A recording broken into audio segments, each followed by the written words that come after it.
Chapter 46-58. Did Ananda explain everything clearly? The Mahavairokkana revered Buddha asked. Yes. Xiao Hua nodded. This matter started by me, and it will also end by me. All the karma in this world will end today. Although it's your fate, it's also my fault. As Mahavairokkana revered Buddha waved his hand, layers upon layers of Buddha's light flashed. Images appeared in the Buddha's light. They were the scenes after Tuo Kao left the fishing village with Chuanzang. A few years ago, the souls of a man and a woman flew out of the 6 paths of reincarnation and were born in the Chen family. After the woman was born, she was the little girl that Xiao Hua saw in the Chen family. When Xiao Hua saw this, he naturally understood that this was the Mahavairokkana world revered one using Buddhism sect's supernatural power to protect Maro Kao and the Chen family. Although Xiao Hua did not recognize the man and woman, he clearly knew that these were the souls of Maro Kao's parents. When Maro Kao was young, he did not have the chance to enjoy the happiness of a family reunion. When he was old, he was reborn with his parents and continued the family reunion. Amitabha. Xiao Hua nodded. Revered one, it's not too late to mend the pen. It's too late. All the compensation can't compare to the previous pain. The Mahavairokkana revered Buddha shook his head. Xiao Hua smiled. Revered one, you didn't come here today to tell me this, right? This is one of them. The Mahavairokkana revered Buddha shook his head. Then, he activated his ability, and a hall filled with Buddha lights appeared. In this hall, the Dipankara archaic Buddha revered Buddha, the Mahavairokkana revered Buddha, and the Maitreya Buddha revered Buddha were sitting cross-legged on the 9 Buddha lotus. In front of the 3 Buddha lords, the Namo Great Wisdom Manjushri Bodhisattva, the Namo Great Compassion Manjushri Bodhisattva, and the Namo Virtuous Samantabhadra Bodhisattva were also standing. However, as the Buddha lights flashed, a monkey in a monk's robe was seen holding an iron rod in his hand. He hit the head of a 6-eared macaque, and the 6-eared macaque died on the spot. Seeing this, Xiao Hua frowned. Revered one, what's the meaning of this? Could it be that you want me to see Yuan Tongtian being killed again? Amitabha. The Mahavairokkana revered Buddha chanted. Can't the Venerable see it? In an instant, Xiao Hua suddenly realized that he had never been to the Lei-Yin Temple, but if this Lei-Yin Temple was the Lei-Yin Temple of the 3 continents, then when Ananda killed Yuan Tongtian, how could the Lei-Yin Temple have Nanwu Great Merciful Guanyin Bodhisattva? If Maitreya Buddha World Honored One was present, how could Maitreya Buddha World Honored One let Ananda run amok? Xiao Hua said in astonishment, disciple understands. Revered one of the world, could it be that this is also karma? Sigh, that's right. Mahavairokkana revered Buddha sighed and said helplessly, that day, the 6-eared macaque reincarnated by Ananda actually committed a crime in front of me. It really made me furious. However, because I changed, I didn't notice it at the time. Later, when I checked the karma, I realized Ananda was originally a human. He entered the cycle of reincarnation and was reincarnated as a 6-eared macaque. That was why he inherited the 6-eared macaque's karma. His killing of Yuan Tongtian was an instinct. It could also be said that it was the result of the 6-eared macaque's physical body. It might not have been his original intention. Xiao Hua was dumbfounded. He smiled bitterly and said, revered one of the world, this kind of karma. Isn't it too complicated? Unfortunately, Mahavairokkana revered Buddha didn't answer Xiao Hua. Instead, he said, there's another thing. As he spoke, Mahavairokkana revered Buddha waved his hand again. Yuan Tongtian's corpse appeared, and the 5-colored crystal was also taken out. Xiao Hua's eyes lit up. He raised his hand to take the crystal. However, he thought for a while and relaxed his hand. He said, revered one of the world, I believe you have already heard what disciple said to Ananda earlier. Disciple has just attained the Bodhisattva Buddha fruit. I'm afraid it's not good for me to interfere with the cycle of reincarnation. Moreover, I'm too soft-hearted. I can't restrain Yuan Tongtian very well. Why don't we leave this matter to you? Amitabha. Mahavairokkana revered Buddha also thought for a while and nodded. Leave this matter to me. The karma of this life is temporarily like this. In the next life, We'll do it again and return the karma to this fire ape. As he spoke, Mahavairocana, revered Buddha, looked at the fire ape's soul inside the five-colored crystal and said, I believe that after being nourished by the heaven-mending stone, the fire energy of this flame will slowly subside, right? I also hope that the Thunder Temple's Buddhist voice can eliminate the fire ape's evil energy. Since I've troubled you, then disciple will also add flowers to brocade. Seeing this, Xiao Hua raised his hand and summoned Yuan Tongqian's corpse in front of him. With a point of his finger, the sun-moon corona on the corpse appeared. Xiao Hua's hands formed seals again. Where the crystal light landed, the sun-moon corona turned into a golden hoop. Xiao Hua kept Yuan Tongqian's corpse, but gave the golden hoop to Mahavairocana, revered Buddha. He said, this thing can be used as a tight hoop. If his fire nature is still not extinguished in the next life, use this thing to subdue him. Amitabha. Mahavairocana, revered Buddha, took the golden hoop and nodded. I hope they have a happy ending in the next life. Let's completely end this karma. End. Xiao Hua smiled bitterly. He couldn't help but curse in his heart. Seeing that the six-eared macaque's matter had been settled, Xiao Hua looked at Mahavairocana, revered Buddha, and asked, Amitabha, the timing of your tribulation is really not right. The alien strange insects have already started to destroy the world. You still have to lead the Thunder Temple to resist the strange insect. Amitabha, Immortal Emperor Go Chen has already issued a decree in the Lingyun Side Hall, inviting the supreme experts of the 3 continents, 3 rivers, and 4 seas to participate in the Jade Pool gathering 20 days later. Mahavairocana, revered Buddha, put his palms together and said, Bodhisattva, let's talk about it when you're there. Talk about it. Seeing that Mahavairocana, revered Buddha, didn't care, Xiao Hua was shocked. He hurriedly reminded him, revered Buddha, that strange insect is really powerful. Revered Buddha, please don't let your guard down. The warning signs of annihilation have already explained everything. Yes, I know. Mahavairocana, revered Buddha, nodded. I have already asked Dipankara, archaic Buddha, to prepare for battle. Revered Buddha. Hearing Mahavairocana, revered Buddha's words, Xiao Hua's heart unknowingly fell into an ice cellar. He earnestly advised him again, disciple really has to remind revered Buddha again. This time, the strange insect is really powerful. Disciple has already encountered it before. Then, Xiao Hua recounted the bitter battle he experienced in the Void and the Dragon Island. Mahavairocana, revered Buddha, was calm. He smiled and asked, what was your cultivation at that time? This. Xiao Hua was at a loss for words. After a while, he replied, disciple was only around the 5th grade of essence force at that time, but Mahavairocana, revered Buddha, didn't interrupt Xiao Hua's words. However, after Xiao Hua said but, he couldn't say anything else. After a while, Mahavairocana, revered Buddha, smiled and said, Bodhisattva, after hearing your words, I thought of a story. Xiao Hua was stunned and said curiously, revered Buddha, please speak. Have you seen the white elephant of Samantabhadra Bodhisattva of the Namo Great Path? Mahavairocana, revered Buddha, asked. Xiao Hua shook his head, disciple hasn't seen it before. Yes. Mahavairocana, revered Buddha, said again, there are also elephants in the secular world. However, they are greyish-yellow in color. This grey elephant is very powerful. In the Pure Land, it is a powerful creature. It is comparable to the dragon race. People often use the dragon elephant's power to describe it.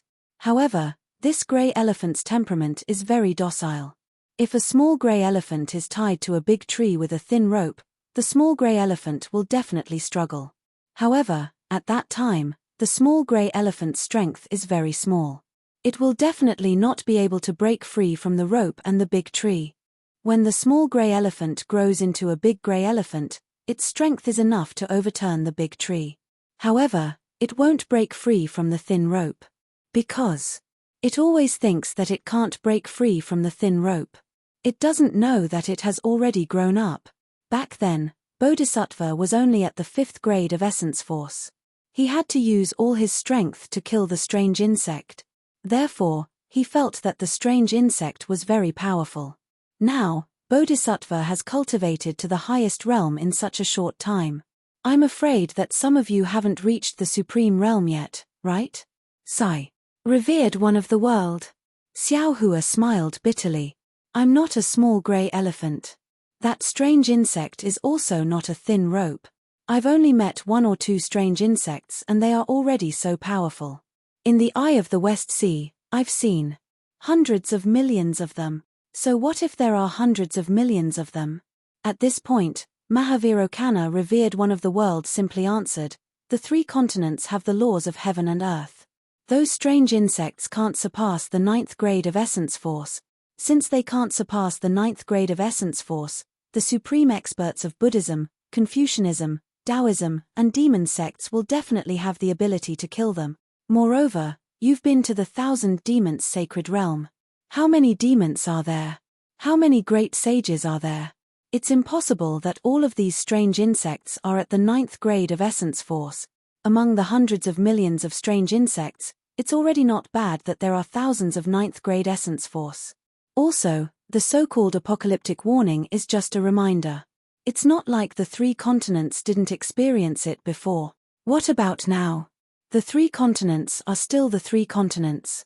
The human race is still the human race. The demon race is still entrenched in the 1,000 demons sacred realm. Of course, it's not wrong for you to be careful. Why would immortal Emperor Go Chen urgently send an imperial edict to invite us to the Lingyun Side Palace? Remember, you must go. Otherwise, the 4 great clans won't go. Our human race will still be in chaos. All right. Mahavirokana, revered one of the world, said so much that Xiao Hua couldn't refute. He could only helplessly say, disciple respectfully sends off the revered one of the world. Mahavirokana revered one of the world's palms clasped together and bid farewell. Then, he stepped into the void and disappeared. Damn it. Xiao Hua cursed and said, the apocalyptic warning is already so obvious. Why aren't they alert yet? Darling Xiao. Xin said softly, those strange insects. Are they really that powerful? I hope that by this time, you can leave a message in the book review and comment section. Thank you. Fellow Taoists who like this book, please go to Chidian to subscribe, vote, donate, and thank you for all your support. Chapter 4659. How could it not be powerful? Xiao Hua smiled bitterly. If it wasn't powerful, how could I have? When he spoke up to here, Xiao Hua came to a sudden realization, and he said with extreme embarrassment and rage, damn it. Gauchen old man and the 4 great clans didn't care about these strange insects at all. They only stopped because they were afraid of me. They only saw the strange insects as a stepping stone. Hearing Xiao Hua call immortal Emperor Gauchen old man Gauchen, Xin was a little embarrassed, but she understood Xiao Hua's feelings. She said in a low voice, there are still 20 days left. You can go to the Jade Lake and talk to them. Sigh, if words can be spoken clearly, why would there be a need for blood? Xiao Hua sighed, even someone as strong as Virokana didn't care. How could immortal Emperor Gauchen care? Yes, His Majesty cares about you. He cares about the Fortune Gate. Xin nodded. If it wasn't for the rise of your Dao Gate, His Majesty would have attacked the 4 great clans in the Longevity Town, and there wouldn't be a second outcome. Even if the strange insects appeared, only His Majesty cares about you. He is afraid that the Immortal Palace and the 4 great clans will both suffer losses, and you will be the fisherman who reaps the benefit. This was originally his own idea. Xiao Hua sneered, he really knows how to judge others by his own standard. On the way to River Town, Xiao Hua had explained everything to Xin. Xin naturally knew about the battle between the Fortune Gate and the 4 big families at Dawn and Dusk Cliff. Thinking about Xiao Hua's infatuation, Xin was also moved. She took the initiative to hold Xiao Hua's hand and said, Xiao Hua, I really like how you treat me. In the hidden immortal continent, other than the legend of the gentle sword, there must be another story of Daoist Xiao shocking the entire Xinghan Empire to save the princess. However, Xiao Hua, you and your Fortune Gate rose too quickly, and your Dao Gate's foundation is incomparably weak. It's not that the Immortal Palace, Buddhist sect, and demonic beast race don't want to destroy your Fortune Gate, it's just that they haven't made a move yet, and you already have the same strength as them. If they want to destroy your Fortune Gate, they will suffer heavy losses. Therefore, They hadn't thought about how to lay out the plan and how to make a move, especially now that the four great families are plotting a rebellion, and the sky-bearing palace is starting to show its prowess. They don't have the energy to consider all these things at the same time. Once they reach a compromise, your fortune gate will be in danger. When he spoke up to hear, Shin Shin's eyes spun for a moment before he continued. Besides that, just as you said earlier, your disciples are at most at the lower level of the 8th grade of origin energy, whereas you and your good friends have already attained the peak of the 9th grade of origin energy. It's impossible for all of you to wait until your disciples cultivate to the middle level of the 9th grade of origin energy before ascending. For a sect to be able to last for 10,000 years, the distribution of the strength of the disciples should be like a sand dune, wide at the bottom and long at the top. It was impossible for there to be a gap in the middle. The strength distribution of Fortune Gate disciples was like a spindle, extremely unreasonable. The Fortune Gate's current glory depends on your own strength. If you ascend, your Fortune Gate will perish. Without the foundation of the Tao Gate, the Fortune Gate's glorious moment was the beginning of its destruction. Moreover, the more glorious it is, the faster it will be destroyed. Actually, this is the Grand Mist Ancestor's lesson. He was too arrogant in the past, which was why he was suppressed by the Immortal Palace, Buddhist sect, and Great Sage Temple. After he escaped, he kept a low profile. If not for the rise of your Fortune Gate today, he would never have appeared in front of His Majesty. Shin Shin lightly grasped Xiao Hua's hand and reminded, his appearance also satisfied the Immortal Palace and Buddhist sect's request. They know that while the Grand Mist Ancestor relies on you, he is also nibbling away at your forces. In this aspect, you are far inferior to the Grand Mist Ancestor. The Immortal Palace and Buddhist sect will definitely support the Grand Mist Ancestor to go against you, just like how the Immortal Palace wanted to support you to go against the Grand Mist Ancestor. In my opinion, if your Fortune Gate wants to survive in the 3 continents, other than hiding your strength, you need to find a backer. I see that you have a good relationship with the 2 great sages from the Great Sage Temple. Why don't you use the 3 demon territories to move the Fortune Gate to the 1000 Demons Sacred Domain? Moreover, don't you have the title of Dragon Island's Dragon Master? That is also useful. The 1000 Demons Sacred Domain has the Great Sage Temple and the Fortune Gate, the Hidden Immortal Continent has the Immortal Palace, and the Western Paradise has the Thunder Temple. It should be more balanced. Hee. Xiao Hua naturally wouldn't tell Shin Shin the secret of the Shenhua continent, but when he heard Shin Shin's plan, he used a finger to scratch Shin Shin's palm. Shin Shin found it itchy and used 3 fingers to scratch at the same time. Although Xiao Hua didn't itch, he still pretended to shrink back. Then, he pulled his hand out and pulled Shin Shin into his embrace. Shin Shin hurriedly looked left and right. When he saw that there were only clouds hiding him, he sighed in relief. He leaned his head on Xiao Hua's shoulder and closed his eyes, looking like he was enjoying himself. Seeing several light pillars fall on Shin Shin's face like a painting brush, turning into a peerless beauty, Xiao Hua smiled and kissed Shin Shin's smooth forehead. Who? Shin Shin liked Xiao Hua's kiss very much. He opened his mouth slightly and blew on Xiao Hua's neck. A fragrant breath came, and Xiao Hua saw 2 red lips.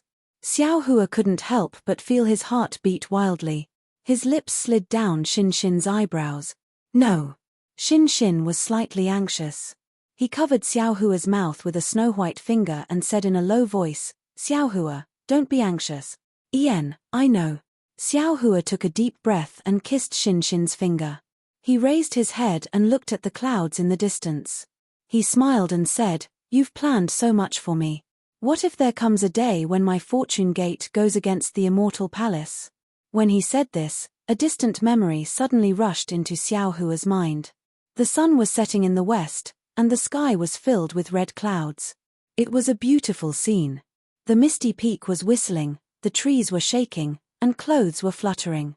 Under the gaze of tens of thousands of people, there was a middle-aged man in white with a calm expression.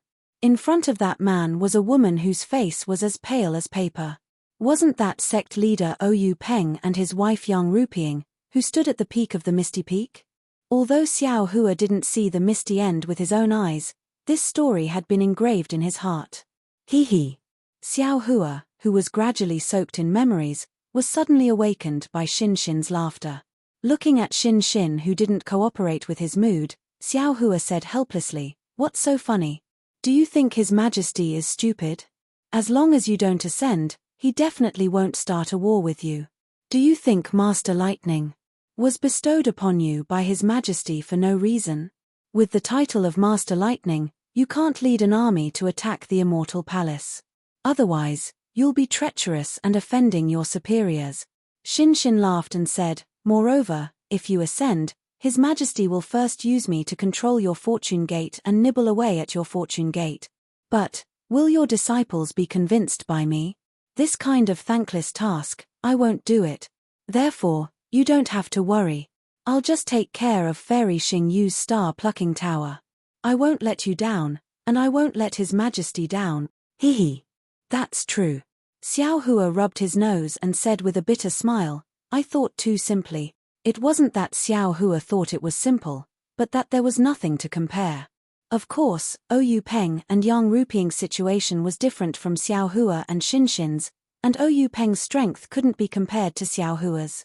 "Look at your silly face." Xin Xin rolled his eyes at Xiao Hua, and said with some resentment and some pride, "I originally wanted to hide you in my heart. But you saved me. It's fine that you saved me, but you've cultivated to the supreme realm. What do you want me to do? How much longer can I accompany you?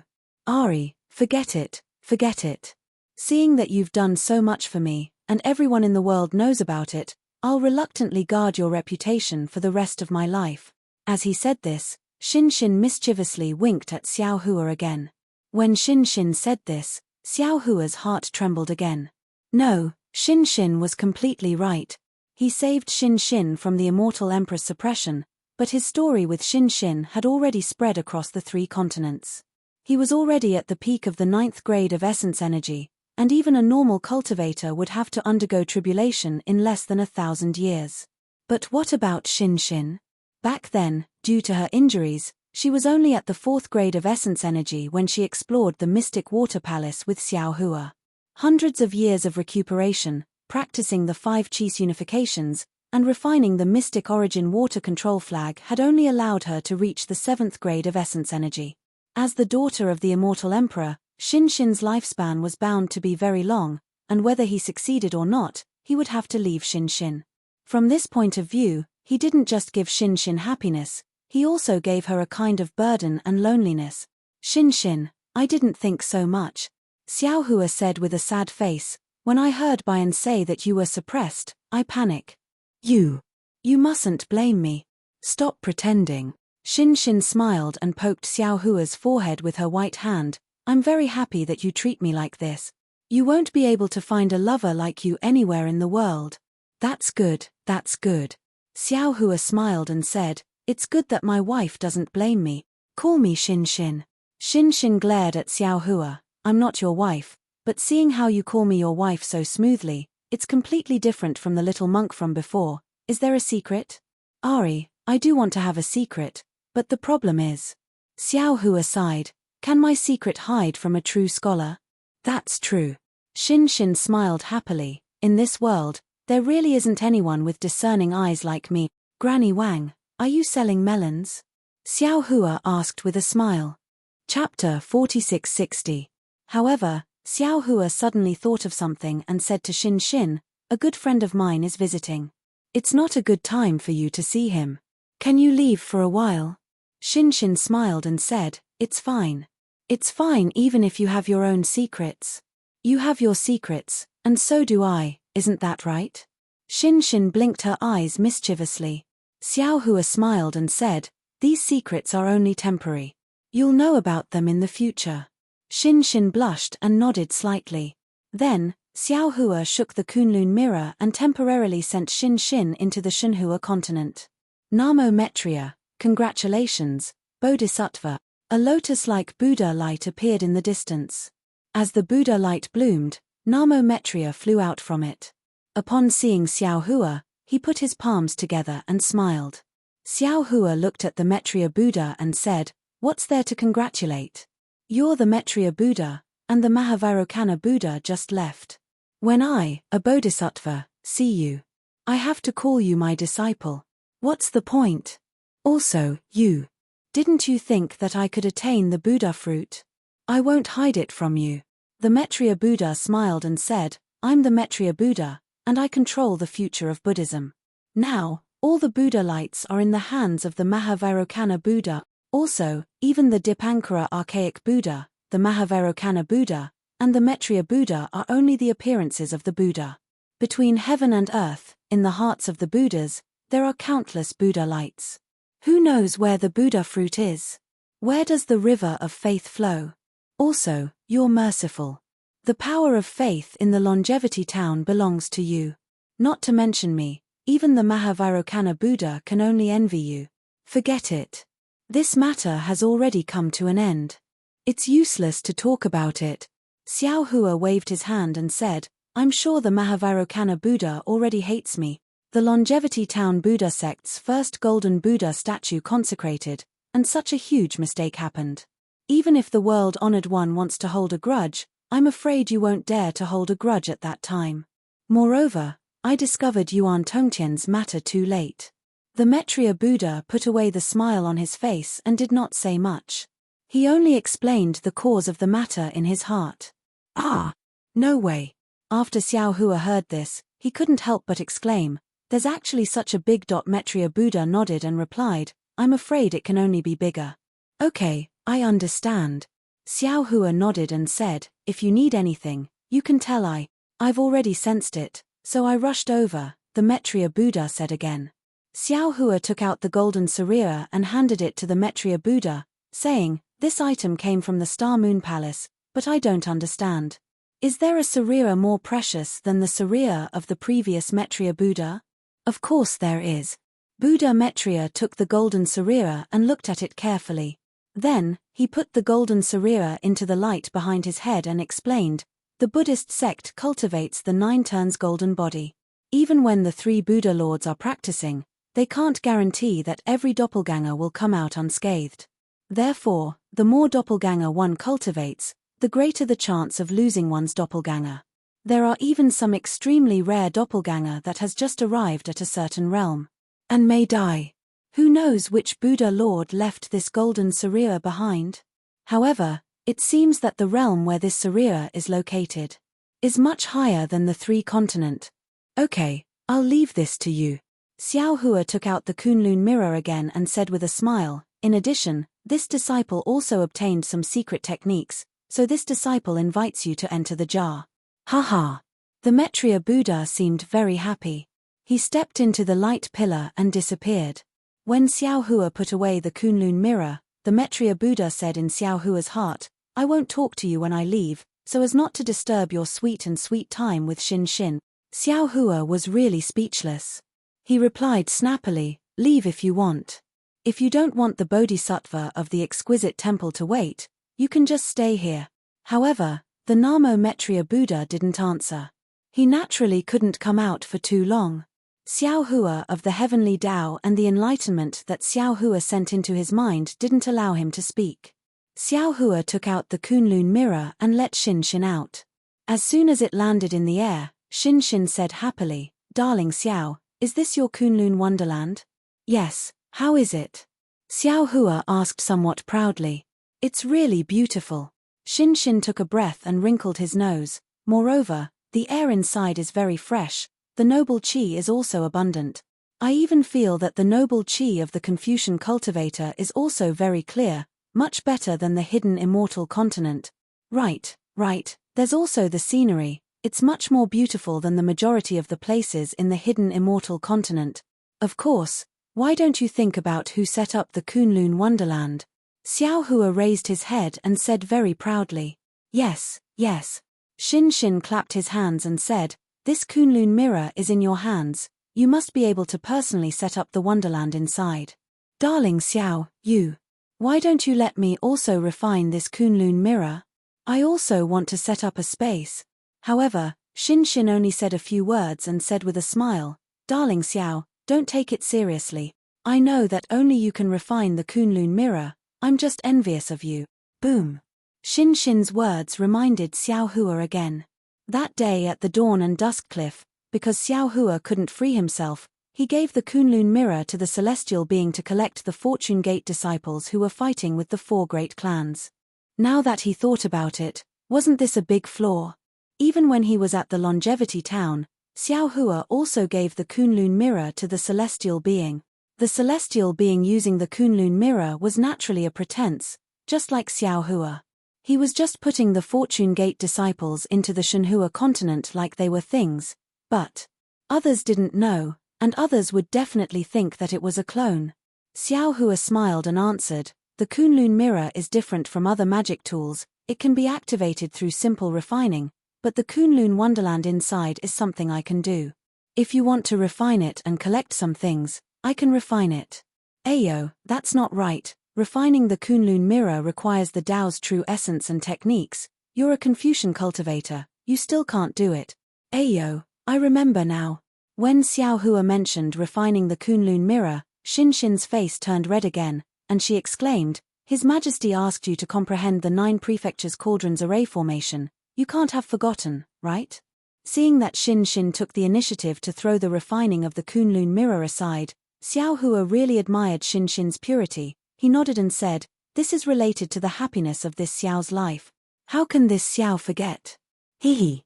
When it came to happiness, even though there was no one around, Xinxin's face turned red, and she whispered, "Since you know, why don't you hurry up and comprehend it? There are some secret techniques that are unique to us Confucian cultivators. I'm afraid you don't know." "Don't forget." Xiao Hua smiled and said, "I am the smartest little monk in the world. I was the one who taught you the 5 Qis unification technique." When the little monk was mentioned, Xinxin immediately thought of the time in the Shenshui Palace, and the sweetness on her face deepened. She gently pulled Xiao Hua's hand, and placed the 5-colored jade crystal into Xiao Hua's hand, and whispered, "Then take your time to comprehend it. Don't worry, gathering 9 Confucian cultivators at the peak of the 9th grade of essence energy isn't particularly difficult. The difficult part is being united. This concubine will discuss this with the master of the Taiqing Palace, and if it doesn't work out, ask him to help the masters of the Shangqing Palace and Yuqing Palace, plus you and the master of the Wenzhou Palace. It should be about the same." Tch. Xiao Hua pretended to be angry and said, "I gave the master of the Shangqing Palace a good beating. How can he help me?" "Hehe, Xiao Lang, you think everyone is as narrow-minded as you." Xinxin covered her mouth and laughed. "When the master of the Taiqing Palace heard about you, he even specially told me to take good care of you." "All right." Xiao Hua smiled and said, "Then I'll take a look at the array formation first. If it doesn't work, I'll prepare a gift to bribe them. Do you think I should take the rejuvenation pill? Or get a few dragons from the Eastern Sea for them?" "Ha ha ha." Xinxin laughed until she was swaying back and forth. With a beauty by his side, the road might be far, but it was also close at hand. With a man by his side, even if one walked 1,000 miles, the road would still be too short. Xiao Hua held Xinxin's hand, and they chatted and laughed along the way. Before long, they had returned to the Fortune Dao Palace. The disciples had already known that their sect master had returned with a beauty, and this woman was the high and mighty 9th princess of the immortal Emperor Yu Xiu, so they had already lined up outside the soaring Dragon Mountain range to welcome them. The liveliness made Xinxin's ears turn red from embarrassment. Even though she was unwilling in her heart, she didn't brush away Xiao Hua's face or hurt the enthusiasm of the Fortune Gate's disciples. Needless to say, she was very familiar with this kind of etiquette, and her actions were appropriate. She had the bearing of a sect master's wife, and she won the respect of all the Fortune Gate's disciples. When they were seated in the Fortune Dao Palace, Xiao Hua's disciples came forward to greet her, and Xinxin smiled in response. She then looked at Daoist Wu, heavenly beings, and the others, and said in a low voice, "Brother Xiao, the etiquette is over. Now it's your Fortune Gate's internal affairs, and it's not appropriate for me to be here. How about I leave?" "All right." Xiao Hua nodded and said, "I've already sent a message to Bayan, and she should be back soon. Go to the back hall and wait for her." Subsequently, Xiao Hua instructed Chang Yuan to accompany Xinxin back to the Fortune Dao Palace's inner hall. After Xinxin left, Xiao Hua shook the Kunlun mirror and released the archdevil ancestor Shi. The moment he came out, he smiled and said, "Congratulations, big brother. Congratulations, big brother. I hope you have a child soon." Chapter 4661. Go. Xiao Hua didn't know whether to laugh or cry when he heard Demon Venerable Shi say the same words he used to congratulate Shuji and Xingyue. He raised his hand and said, "Hurry up and sit there. We have something important to discuss." "Yes, Sect Master." Demon Venerable Shi didn't dare to delay and quickly sat down. Xiao Hua looked up and saw that Liu Yi had returned to the Fortune Palace and was standing beside Fu Jiwen. Xiao Hua smiled and said, "Liu Yi, you're finally back." Liu Yi blushed and hurriedly bowed. "Disciple is unfilial. Please forgive me, Master." Disciple received Master's order and rushed back day and night. "I didn't dare to delay at all." "Yen, how's the situation at the Heavenly Abode River?" Xiao Hua asked. Liu Yi hurriedly told her about the Heavenly Abode River. Although Jiang Hong was very ambitious, she also knew Xiao Hua's character. Seeing that Ao Zhon had returned, she naturally would not do anything. Under Jiang Hong's leadership, the entire Heavenly Abode River had been thriving. Today, it had become a dragon tribe force second only to the Dragon Palace of the Four Seas. After Liu Yi finished speaking, Xiao Hua nodded and said, "The West Sea was attacked by alien insects and the West Sea Dragon King went missing. You already know, right?" "Yes, Disciple knows." Liu Yi knew what Xiao Hua wanted to say and hurriedly replied, "Presumably, Little Yun already knows. She must have led the Heavenly Abode River Dragon Clan to the West Sea. Disciple will send a message for her to return." "No." Xiao Hua waved his hand and said, "Let her go." "Ah!" Liu Yi was shocked and said, "Master, if Little Yun goes, she will be aiming for the Dragon King of the West Sea Dragon Palace. She wants to." Xiao Hua smiled and said, "Is it easy to be the Dragon King of the West Sea? Let her be the vanguard for the Dragon King of the West Sea." "Yes, Disciple understands." Liu Yi looked at Fu Jiwen and the others. He didn't know who the Dragon King of the West Sea was. He could only respectfully agree. "Since you're back, I'll leave the Fortune Palace's affairs to you," Xiao Hua instructed. "Also, when your martial uncle Lei returned, I already told him about the alien insects. Others might not know how powerful they are, but your martial uncle Kwong should know. I presume you all already have a plan by now, right?" "Yes, this disciple has already discussed it with the various martial uncles and senior brothers." Liu Yi hurriedly replied. However, before Master returned, the Creation Daoist Palace received an edict from the Immortal Palace, inviting Master to the Lingyun Side Palace to discuss the plan to repel the strange insects. Therefore, I think we should first see how the various forces will be divided. Ignore them. They simply don't know how powerful these alien insects are. Xiao Hua waved his hand and said, "You only need to take them into consideration." "Yen, Disciple has already thought about it." Liu Yi was about to report, but Xiao Hua stopped him and said with a smile, "As the saying goes, to resist foreign aggression, one must first pacify the internal affairs. Let's talk about the matter of the alien insects later. Let's talk about the internal affairs of our Dao sect first." Liu Yi didn't understand, but he didn't ask and stood to the side. Xiao Hua shook the Kunlun mirror and released Li Xiong and the others. After pondering for a moment, he had the unrelated disciples leave the Fortune Dao Palace first. He then said to Li Xiong and Xiong Yi, "Master has something to tell you. Don't be surprised." Looking at Xiao Hua's solemn expression, Li Xiong and Xiong Yi were shocked. They exchanged a glance and hurriedly bowed. "Master, please speak." Xiao Hua then told them about His Highness Lan's assassination attempt on Chang Yu. "How is that possible?" Li Xiong and Xiong Yi turned pale with fright when they heard Xiao Hua's words. Xiong Yi even asked, "Master, are you sure? If I'm not sure, why would Master tell you?" Xiao Hua said coldly, "In fact, Master was suppressed, and His Highness Lan's choice was considered normal. He sacrificed Master to protect the Fortune Gate. Even if he betrayed the Fortune Gate and joined the Grand Mist Ancestor, Master wouldn't blame him. However, he shouldn't have set up an ambush for you or Chang Yu." When Xiong Yi heard Xiao Hua's last sentence, he suddenly realized that the one His Highness Lan wanted to kill was him, not Chang Yu. If he had gone half a day earlier, the one standing here right now would be Chang Yu. Immediately, cold sweat trickled down his back. "Xiong Yi, do you think you're afraid?" With such a vicious person by your side, can you cultivate in peace and deal with the Fortune Gate's affairs? Xiao Hua asked. Disciple can't avoid this. To tell you the truth, disciple can't. Xiongyi answered honestly, now that I think about it, His Highness Lan has long had ulterior motives. But, Li Xiong asked curiously, why did Master only mention it now? Could it be that for the past 50 years, you've been casting a long line to catch a big fish? That's right. Xiao Hua nodded. This old man wants to see what that Grand Mist ancestor is planning. Moreover, Master has ordered Fu Jiwen and the others to investigate His Highness Lan's actions. Jiwen, what do you think? Yes, Master. Fu Jiwen stepped forward and said, since the establishment of the Xiao country, His Highness Lan has been the state preceptor. On the surface, there are several hundred Dao sects cultivators who have pledged allegiance to the Xiao country, and His Highness Lan has ordered them to manage the Xiao country's affairs. In the dark, there are more than a dozen forces that have entered the Xiao country. That day, Master said that if possible, we should try our best not to set up any government in the Xiao country. Of course, the decision-making power is still in His Highness Lan's hands, and he should consider the situation according to the actual situation.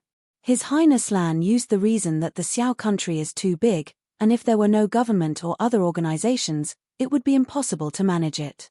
He has already sent a message to the Soaring Dragon mountain range, and has already started to set up arrangements in the Xiao country according to the secular world's Dao sect's embryonic form.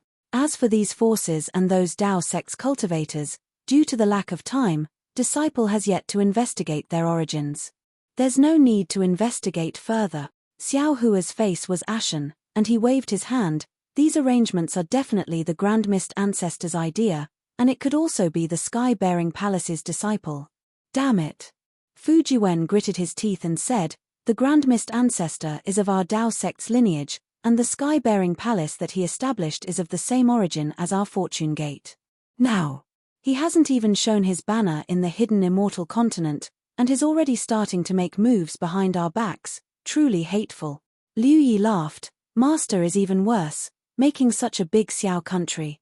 The Sky-Bearing Palace's cultivators are already hard to settle down, and now they're all sent here at once. Won't they be swallowed by Master in the future? Things are far from as simple as we think. Xiao Hua sighed. If it weren't for the alien insect's attack, Master might have slowly played chess with the Grand Mist ancestor.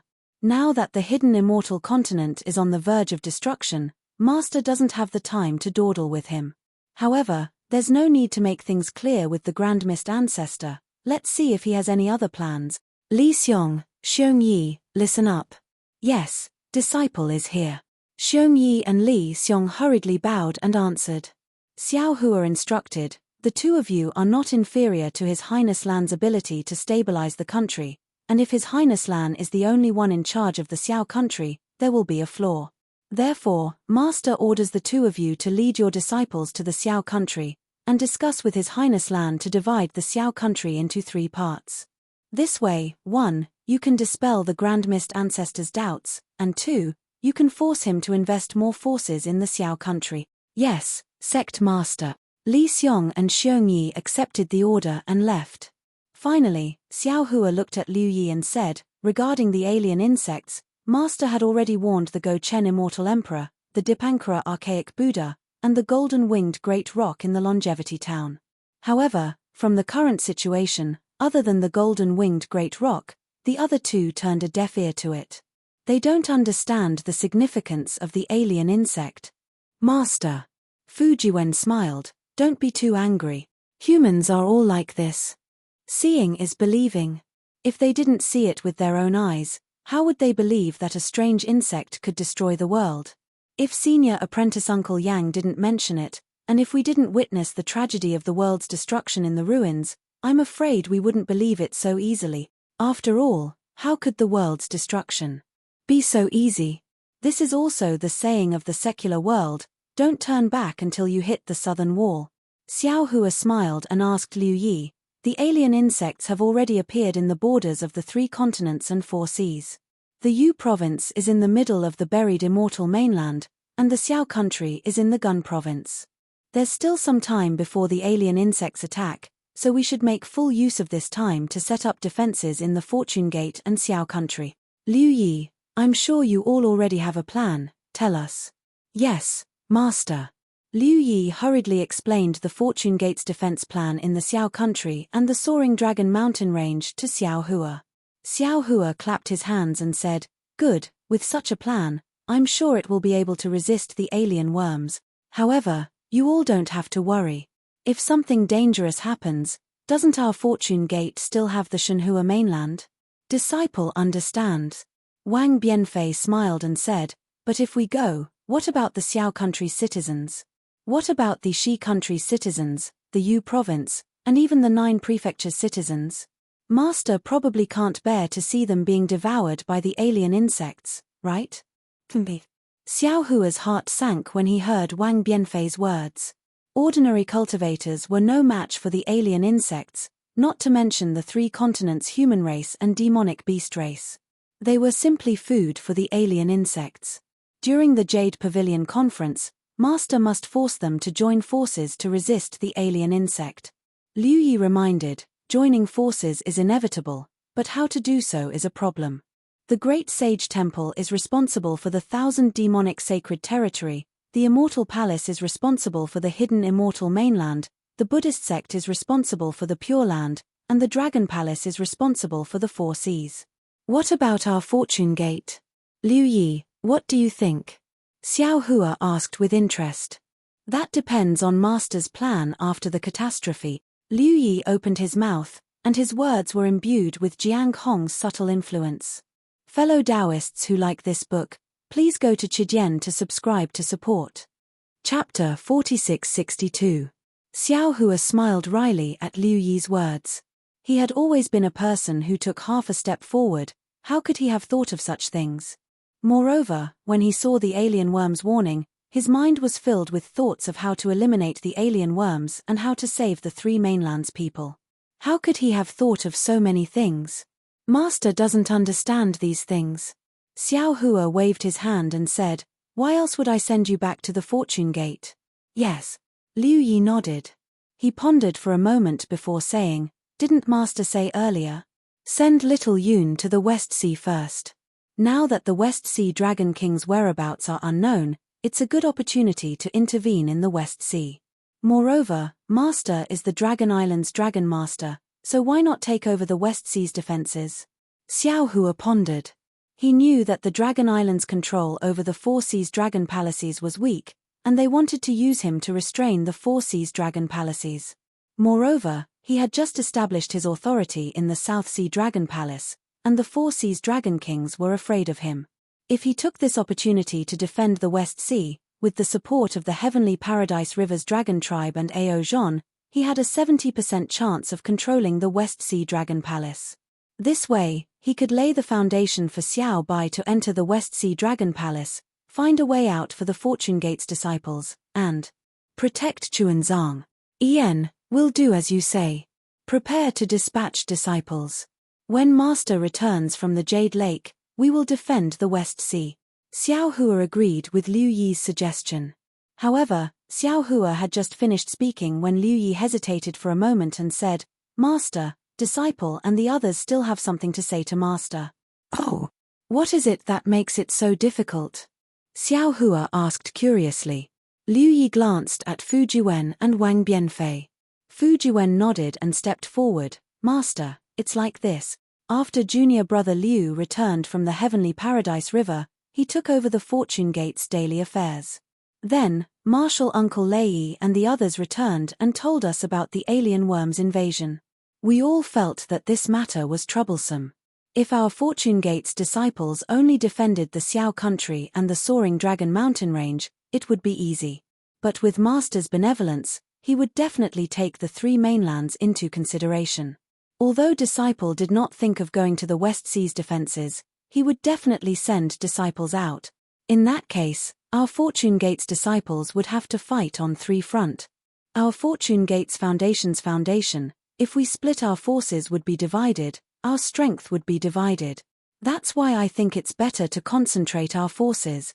Wang Bianfei continued, if there were no alien insects, The Fortune Dao Palace would be located in the Soaring Dragon Mountain Range, and the Soaring Dragon Mountain Range would be the foundation of my Fortune Gate.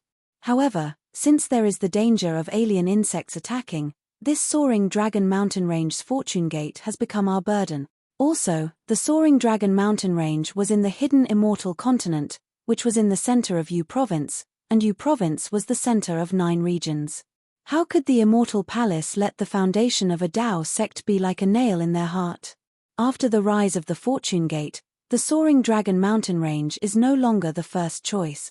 Yu Zhongquan chimed in. Moreover, the Soaring Dragon Mountain Range's Fortune Gate's disciples are all low-grade Fortune Gate disciples, and they are the most vulnerable to the strange insects' attacks.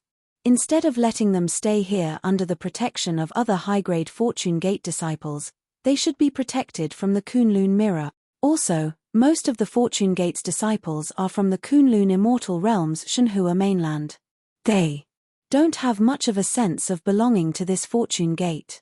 Therefore, the Soaring Dragon Mountain Range's Fortune Gate is merely a symbol. Now that the strange insects have attacked, it has become a burden.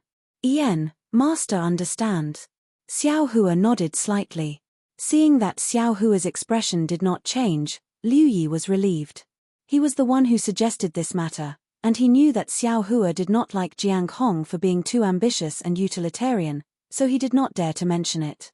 What are your thoughts? Xiao Hua turned to look at Lightning Reverend and the others. Lightning Reverend smiled and said, I am the creator of the Shenhua mainland's Fortune Gate. Of course, I like the Shenhua mainland's Fortune Gate. Wen Chu, Buddha Metria, World-Honored One, and Feng Wu were not present. Daoist Witch and Reverend Yun exchanged a glance, and Daoist Witch said, What my disciples said makes sense. Although the heaven and earth energy here is abundant, it is still lacking compared to the Shenhua mainland. Instead of letting them stay here in fear, it is better to not send them into the Kunlun Immortal Realm. Moreover, the Fortune Gate's strength has retreated from the Soaring Dragon Mountain Range, which is a good thing for Xin Xin. Didn't she mention this matter before? It's just that she wants you to go to the Thousand Demons Sacred Realm. Moreover, our Fortune Gate does not want to expand our forces in the hidden Immortal Continent. We only created the Xiao country to protect the common people. The Fortune Gate's retreat in the Soaring Dragon Mountain Range has highlighted fellow Daoists' view of the big picture. Whoever wants to touch the Xiao country will not be able to do so. Brothers. Archdevil Venerable Sha also said with a smile, Boy, what you said makes sense. If the strange insects attack, you and I will not be here, and we will even have to leave a brother here to guard this place. Not only will it be a waste, but it will also worry us. Why don't we move the Fortune Gate to the Shenhua mainland? How can it be safer than the human race's Mahayana realm experts? After Xiao Hua heard this, he understood that the Soaring Dragon Mountain Range's creation gate was indeed necessary to exist before the invasion of the alien insects. It could form an even bigger creation gate with the Thousand Demons Sacred Realm and the Pure Land in the future. However, now that the alien insects had attacked, his plans had to be pushed back. The Soaring Dragon Mountain Range's creation gate was no longer interesting. Rather than that, it was better to send it directly to the Shenhua continent. After the apocalypse passed, he could rebuild it according to the specific situation. But there was another problem with this arrangement. If the Fortune Gate's disciples were to be kept in their own space, who would resist the strange insects? Wouldn't the Fortune Gate be an empty shell? Thus, Xiao Hua voiced out his concerns. Liu Yi and the others discussed and said, Master, how about this? We will send the Soaring Dragon Mountain Range's low-level disciples to the Shenhua mainland and let the Shenhua mainland's high-level disciples stay on the continent to resist the strange insects. What do you think? Good. Xiao Hua nodded and said, In that case, Liu Yi, pass down this old man's order. Start organizing the Fortune Gate's things. When Master returns from the Jade Lake, the low-level disciples guarding the Soaring Dragon Mountain Range will be sent to the Kunlun Immortal Realm. You all should also prepare to go to the West Sea. Of course, the disciples going to the Xiao country must be arranged well. Yes, disciple will obey sect master's order. Liu Yi was overjoyed. Xiao Hua then discussed some matters with the disciples and dismissed them. After the disciples left, Xiao Hua said to Lightning Daoist and the others, the Confucian, Buddhist, Daoist, and demonic beast races must join forces to resist the alien insects. However, the resistance of the 3 continents and 4 seas is only a temporary solution. If we want to kill the strange insects and completely block them from entering the 3 continents, we still need to block the space passage that the strange insects use to invade the 3 continents. This old man has seen billions of strange insects in the West Sea's eye, and this old man also appeared near the Yu province cauldron through the space passage. From the 5-9 prefectures cauldrons that I obtained from Kong Hongwu, that guy must have destroyed the 9 prefectures grand formation.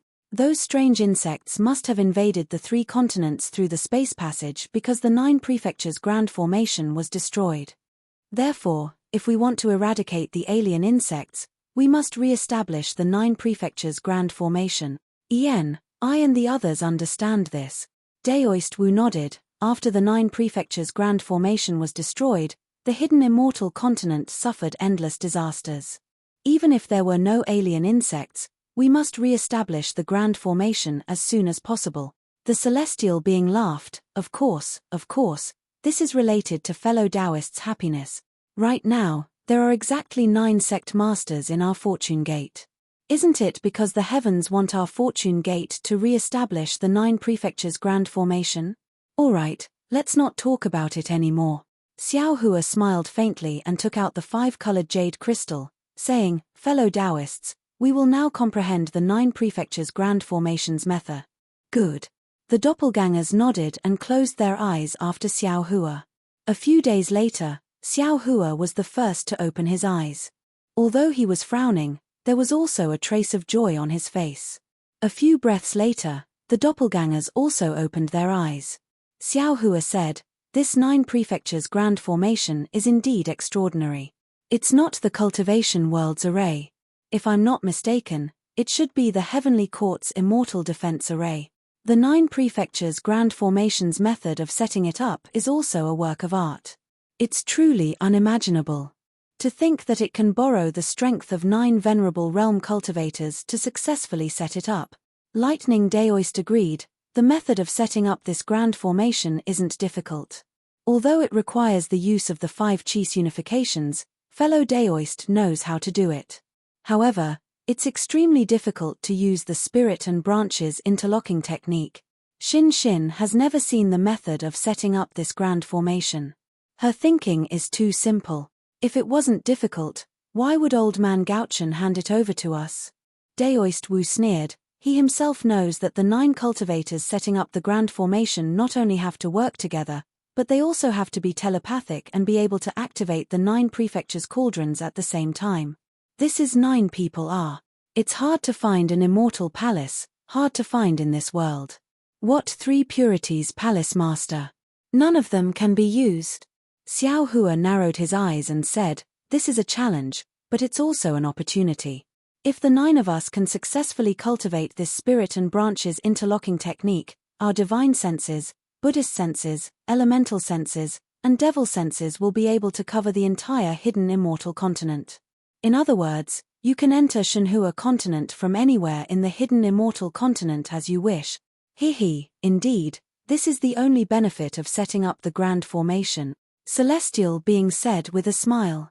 Not only that. Xiao Hua smiled and said, this spirit and branches interlocking technique doesn't seem to be a secret technique of the Heavenly Court. There might be other secrets. This old man feels that if we can cultivate this to the extreme, there will be miraculous effects that we can't imagine. Big brother. Just as Xiao Hua was discussing with his clones in high spirits, Demon Sovereign Sha cried out, little brother is from the devil race. This 5 Qis unifications technique can't be cultivated at all. Little brother can't activate your Xiantian true Qi either? How is that possible? Xiao Hua was shocked and shouted, didn't the underworld judge use this Xiantian true Qi to temper his body? Not to mention that you are a devil formation devil spirit body condensation technique. How can you not activate it? Chapter 4663. Big brother. Demon Venerable Sha hurriedly explained, I'm sure you know that the netherworld energy is the energy of death, and the energy refined by Confucian cultivators is the energy of life. If you absorb the energy of life, you can activate the energy of death, which is beneficial to the cultivation of the substitute of the judge of hell. However, the noble energy is the energy of justice, which is the natural opposite of the devil energy of the devil race. It's completely different from the Tao of life and death. I can't cultivate the cultivation technique of the devil race with the help of the noble energy, so I can't activate the innate energy. Of course, I've thought the same as you, big brother. I'm a condensed body of a devil spirit from the devil formation of the upper realm, so I can totally suppress the innate energy and control it. But when I tried it just now, it's not like that at all. Fellow Daoist, you're too careless. Daoist, which echoed, the 9 cauldrons are used to suppress the fate of the human race. How can they be activated by the devil race? Xiao Hua's brows furrowed. Daoist, which had wronged him by saying he was careless, because in his heart, he had never regarded Demon Venerable Sure as a real Demon Venerable. Xiao Hua had cultivated the 5 energies of origin in his 5 viscera and 6 bowels, and cultivated the devil cultivation technique in his bloodline. Later on, when he became a clone, he gave these techniques to his clones to cultivate. Usually, when he activated the devil cultivation technique and the Confucian cultivation technique, there was nothing wrong with them. Therefore, he always thought that Demon Venerable Shi could also activate the Confucian cultivation technique like him. But he had never thought that Demon Venerable Shi had become a real devil, and he could no longer freely use the Confucian cultivation technique like Xiao Hua. What about my fellow Taoists? Xiao Hua asked the other clones worriedly. Let me tell you. Daoist Witch and the others looked at each other and answered, the noble energy has no innate conflict with what we cultivate. We have no problem with it. Hee hee. Reverend Yoon even laughed and said, my heavenly dragon language technique can activate the 9 cauldrons better than the 5 energies of origin. Sigh. Xiao Hua sighed and said, the dragon race has always had a secret with the human race. It's just that we don't know about it. And you've activated the 9 cauldrons before, so of course you can do it. Big brother, what do we do now? Demon Venerable Shi asked with a sullen face. Our fortune gate has exactly 9 patriarchs. Since we're missing one, we should send a Confucian cultivator to replace you. Xiao Hua said helplessly, even though he really didn't want to expose his relationship with his avatars. What about Heavenly Tao Xiao Hua and Karma Xiao Hua? Celestial suggested. Their attacks should be more powerful than ours. They haven't formed yet, we can't place our hopes on them. Xiao Hua shook his head. Didn't Big Brother say that? My fortune gate still has a 10th-old master. Honorable Devil Shi suggested. Why don't we let him come? He has no chance. Xiao Hua waved his hand, even if he comes back, his strength can't compare to ours. You'd better practice the same chi connection technique first before thinking about how to activate the 9 cauldrons. As for the Confucian cultivators, I have come into contact with only the master of the 3 Purities Palace. As for which one, I will discuss it with the Immortal Emperor at the Jade Pool. That's the only way. Lightning Reverend nodded, it will take us a lot of time to comprehend the same chi connection technique. Let's talk about it at that time.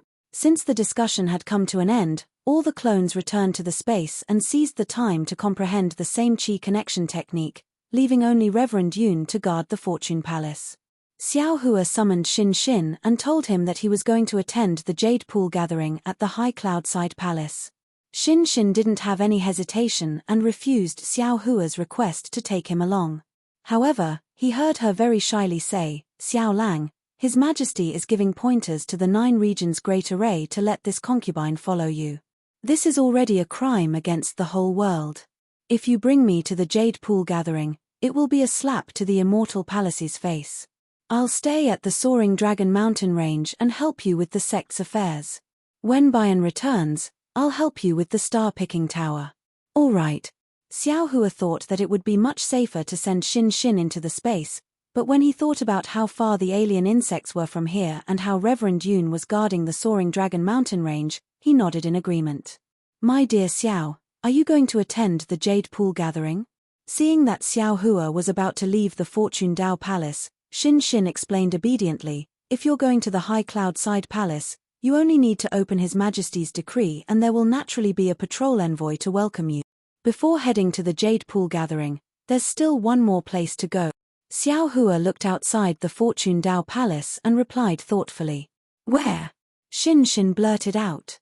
However, she smiled and said, I'm asking too much. Oh, this isn't important.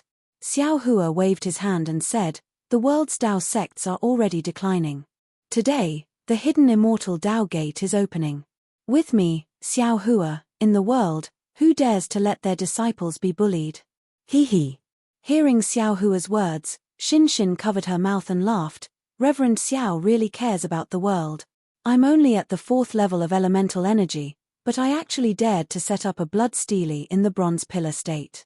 If this matter were to spread to the immortal palace, it would definitely be treated as a huge joke. Even without the patrol envoy's help, ordinary soil would flatten this blood stele. I don't know what Reverend Xiao was thinking that day. You actually dared to say such bold words. Aren't you afraid of being hunted down by the Shenhuang order? Xiao Hua shrugged and said somewhat embarrassedly, at that time, this Xiao had just arrived at the bronze pillar state from the country of Xi. I didn't know about the Shenhuang order. Moreover, Dao Shan died too miserably. This Xiao was furious. When I thought of the hidden immortal continent's Dao gate being bullied, this Xiao erected the blood stele in a fit of anger. Later on, when I thought about it, I also felt that I was too arrogant. However, this Xiao didn't have time to go to the bronze pillar state. Hearing this, Xin's face turned serious and said, this blood stele. Forget it, I won't talk about it. You'll know when you see it. Fortunately, Dao Shan died miserably. The bronze pillar state's king felt that he was in the wrong. Later on, the bronze pillar state's fate declined and was replaced by another state called the Jade Peng state. At that time, you already made a name for yourself in the blood pool of gods and devils. Some scholarly families' literary sages also helped you spread the seeds. That Jade Peng state didn't dare to offend the literary sages and kept the Seven Suns Temple. As for later on, I was imprisoned and didn't know about the Seven Suns Temple. Xiao Hua's heart thumped as he asked curiously, oh, why are you hesitating? What happened before? It's fine if you don't know about it. Xin smiled. She originally didn't want to talk about it. However, looking at Xiao Hua's expression, she rolled her eyes and said, forget it, since you want to know, I'll tell you. Actually, you'll know when you think about it. You're only a 4th grade Dao sect cultivator. You actually dared to set up a blood stele in the hidden immortal continent. Although the bronze pillar state didn't dare to touch your blood stele, what about the other scholarly cultivators? The great grandmaster dismissed it with a smile. What about the masters? Literary sages? To be honest, you still have to thank the Bronze Pillar Academy. Oh, no, it should be called the Jade Peng Academy now. Otherwise, not only would your blood stele be filthy, even the Seven Suns Temple would have been destroyed. Of course, now that your name has shaken the world, the blood stele and Seven Suns Temple would naturally be different from before. I'm telling you now because I want you to know that although it's good for people to have lofty aspirations, if you rashly tell others about it and don't have the strength to realize it, you might become a joke. Before Xin could finish, Xiao Hua laughed and said, don't worry. With my current status, how could I make a move in the Jade Peng Academy? You're thinking too much. After saying that, Xiao Hua's figure flashed and turned into a rainbow as he rushed out of the Fortune Dao Palace. Seeing that Xiao Hua had left, Xin shook his head with a wry smile. Xiao Hua, how could you know about the matters of the world by yourself? Even if you're now a Grand Ascension stage Dao sect cultivator, I'm afraid you don't know that the blood stele has been erected in the Seven Suns Temple for hundreds of years and that many strange things have happened. The Soaring Dragon Mountain Range wasn't too far away from the Copper Pillar Nation and the current Jade Rock Nation.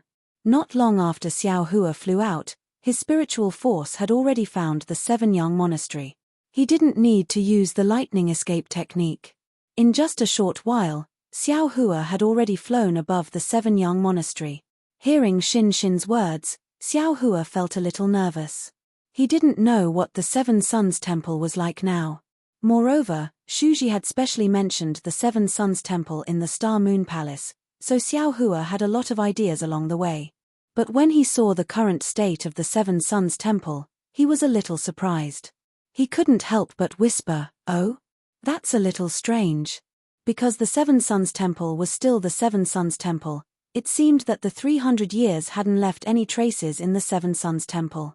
Although there were no traces of people in the Seven Suns Temple, the blood stele was still standing there and hadn't collapsed like Xiao Hua had imagined. Even the entire Seven Suns Temple was abnormally clean and didn't have a garden full of weeds like Xiao Hua had imagined. Something must have happened that I don't know about, Xiao Hua thought as he descended towards the Seven Suns Temple. However, before he could land, he saw 3 cultivators in Daoist robes rushing towards the Seven Suns Temple in a rather pathetic manner. Behind them, there were 2 Confucian cultivators who were chasing after them on clouds with flying swords in their hand. When the 3 Daoist cultivators saw the shadow of the Seven Suns Temple appear in front of them, joy appeared on their faces. They activated their dharmic powers and their speed increased by 30%. On the other hand, the 2 scholarly cultivators became anxious. They looked at each other and opened their mouths, sending several mouthfuls of true qi into the flying swords in their hands. Woo! The 2 flying swords turned into sword lights and chased after 2 of the 3 cultivators. At the same time, the 2 scholarly cultivators' bodies became sluggish and fell a few feet.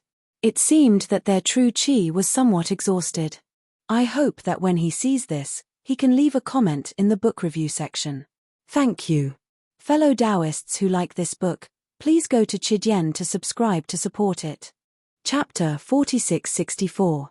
The flying swords were like lightning, and in the blink of an eye, they had already landed on the backs of the 2 Dao sect cultivators. The 2 Dao sect cultivators didn't panic and waved their hands behind them. 2 defensive magic treasures flew out and blocked the flying sword. Puff puff. The flying swords pierced the magic treasures and emitted a bright light. The flying swords and magic treasures were both sent flying at the same time. Break. At this moment, the 2 Confucian cultivators behind began to chant inscriptions. Boom boom. The 2 flying swords exploded at the same time and turned into a rain of swords that fell towards the 2. Not good. The 2 scanned with their divine senses and both knew that things were not good. Xiao Hua, who was high up in the sky, frowned. Just as he was about to raise his hand, the 2 Dao sect cultivators waved their hands at the same time. 2 black ropes flew out of their hands and fell towards the 3rd person. Looking at the 3rd person, it was clear that he was prepared. Just as the 2 Dao sect cultivators attacked, his body suddenly fell. The 2 hands under his robe raised at the same time and 2 small snakes that were about an inch long rushed out and bit towards the 2 Dao sect cultivators' arms. Seeing the 3 of them fighting like this, Xiao Hua's eyes flashed with anger. He immediately withdrew his divine ability and stood quietly in the sky, no longer attacking. Swish swish. When the 2 small snakes appeared, the 2 Dao sect cultivators who attacked seemed to be afraid. They hurriedly controlled the ropes to land on the small snakes. With 2 soft sounds, the small snakes were killed. At the same time, puff puff. With several muffled sounds, 2 clusters of broken sword light fell onto the backs of the 2 Dao sect cultivators. Although there were some fluctuations of magic power on their backs, they were still unable to block it. The 2 Dao sect cultivators fell to the ground. Mph. The 3rd Dao sect cultivator coldly snorted and flew high up into the sky. Like a bird, he charged into the Seven Suns Temple. Once he entered the Seven Suns Temple, the Daoist cultivator's courage was boosted. He stood on the wall of the Seven Suns Temple and shouted coldly, "Kong Feng, Kong Jie, the 2 of you have chased I for more than 6,000 miles. Now that I can no longer fly, come and kill me." At this time, the 2 Confucian cultivators had already flown to the 2 injured Taoist cultivators who had fallen to the ground. They ignored the provocation of the Taoist cultivators and raised their hands to take out 2 thin ropes that were more than a foot long. As their true qi fell on the ropes, blood-red armor inscriptions gushed out. As soon as the inscriptions appeared, the 2 thin ropes fell on the 2 Taoist cultivators like inscription chains and firmly tied them up. After doing all this, one of the Confucian cultivators raised his eyes to look at the Daoist cultivator standing on the wall and said coldly, "You Feihu, if you have the guts, then come down and compete." What kind of man are you if you're standing on top? The higher you stand, the farther you can see. The Daoist cultivator named Yu Feihu saw that the two Confucian cultivators didn't dare to come closer and became even bolder.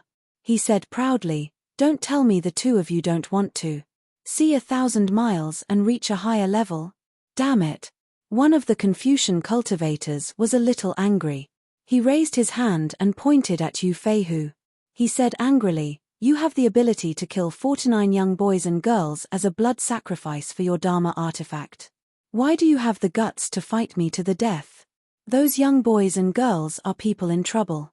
Even if I don't do anything, they won't live for more than a few days. Since that's the case, why can't I sacrifice them for my Dharma artifact?" Yu Feihu sneered. "Besides, the two of you are just constables from the Qing kingdom. Why are you in the Fengjing kingdom's territory? Since it's a heinous crime, no matter where you are, I should arrest you." The more the Confucian cultivator spoke, the angrier he became. Suddenly, his body moved, and a multicolored light appeared as he pounced at Yu Feihu. Haha. Yu Feihu wasn't afraid at all. His body flashed and he jumped into the Seven Suns Temple. He laughed and said, "Kong Jie, why don't you come in? This is the Seven Suns Temple. In front of me is Daoist Xiao's blood steely. You dare to bully my Daoist disciples in front of the blood steely? Aren't you afraid that your Qing kingdom will annihilate the Fortune Gate?" Sure enough, Kong Jie's body flew to the walls of the Seven Suns Temple and stopped.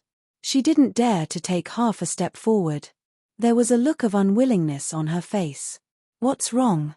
You don't dare to come in?" Yu Feihu became even more arrogant. He laughed wildly and said, "Didn't you chase me for thousands of miles to take my life? Now that I'm standing in front of you, why don't you dare to move? Confucian cultivators, oh Confucian cultivators, you have stood tall in the hidden immortal continent for countless years. My Daoist cultivators have been humiliated by you for countless years. Now, my Daoist sect is no longer the Daoist sect of the past. My Daoist sect can finally stand tall. Damn it." Kong Jie was enraged. She urged her body to charge into the Seven Suns Temple to capture Yu Feihu. When Yu Feihu saw Kong Jie flying out, he couldn't help but be stunned. He hurriedly jumped down the wall. At this moment, Kong Feng had already flown behind Kong Jie. Seeing Kong Jie acting rashly, Kong Feng turned pale with fright. He disregarded everything and rushed forward to block Kong Jie. He anxiously said, "Kong Jie, what are you doing? Don't forget. This is the blood steely where the Daoist sect's Grand Ascension stage Daoist sect was established. It's not a place for small fries like us to barge in. Our lives are a small matter. If we provoke the Fortune Gate, what will happen to my Kong family and Qing kingdom? Don't fall for this bastard's trick. Damn it." Kong Jie saw that Yu Feihu was about to jump off the wall, but when she saw Kong Feng blocking her, she arrogantly stood on the wall. However, Yu Feihu was tactful and didn't dare to provoke her anymore. Kong Jie couldn't help but curse, "Daoist Xiao is really unfortunately." Before Kong Jie could say anything else, Kong Feng was scared out of his wits. He covered Kong Jie's mouth and dragged her away. "Ha ha." Yu Feihu looked at the two constables and laughed to his heart's content. He pointed at the two of them and said, "You should know that the days of my Dao Gate servile servants are over." Scram. While Yu Feihu was laughing, there was a sudden roar that sounded like a thunderclap. It scared Yu Feihu. At the same time, a huge force came from behind him. Before he could react, he was thrown off the wall by the huge force. Furthermore, at the same time that the huge force landed on his body, the Fa Li around him was already restricted. Scum of the Dao Gate. At the place where Yu Feihu was standing, an old man wearing a scholar's robe appeared. This old man's forehead was protruding, and his face looked very simple. His head of white hair was as neat as silver strands. Although it was blown by the wind, not a single strand of hair fluttered. Wasn't this the Copper Pillar Imperial Academy's Beigo Zhenming that Xiao Hua had met at the Black Wind Ridge? However, time had not left its mark on the Seven Suns Shrine, but it had left its mark on his body. "Many thanks, Senior." Kong Jie was overjoyed. She rushed over and captured Yu Feihu. Kong Feng hurriedly flew in front of Beigo Zhenming and bowed respectfully, Junior Kong Feng greets Senior. Senior, how dare you use your divine ability in the Seven Suns Shrine? If the Fortune Gate and Daoist Xiao were to find out, I'm afraid a calamity will befall you. Beigo Zhenming stood in the air and waved his hand with a smile. You are too careful. Daoist Xiao's intention in setting up the Blood Stele was to establish the Dao Gate, not to protect these scum of the Dao Gate. Just like those rumors, no one dares to go to the Fortune Gate to verify them. These shameless scum used the rumors to absolve themselves of their crimes. In the end, Daoist Xiao's intention was covered up, and his kindness was distorted. So that's how it is. Hearing this, Kong Feng was enlightened. He looked at the Blood Stele in the Seven Suns Shrine and asked in a low voice, Senior, you. How do you know so much?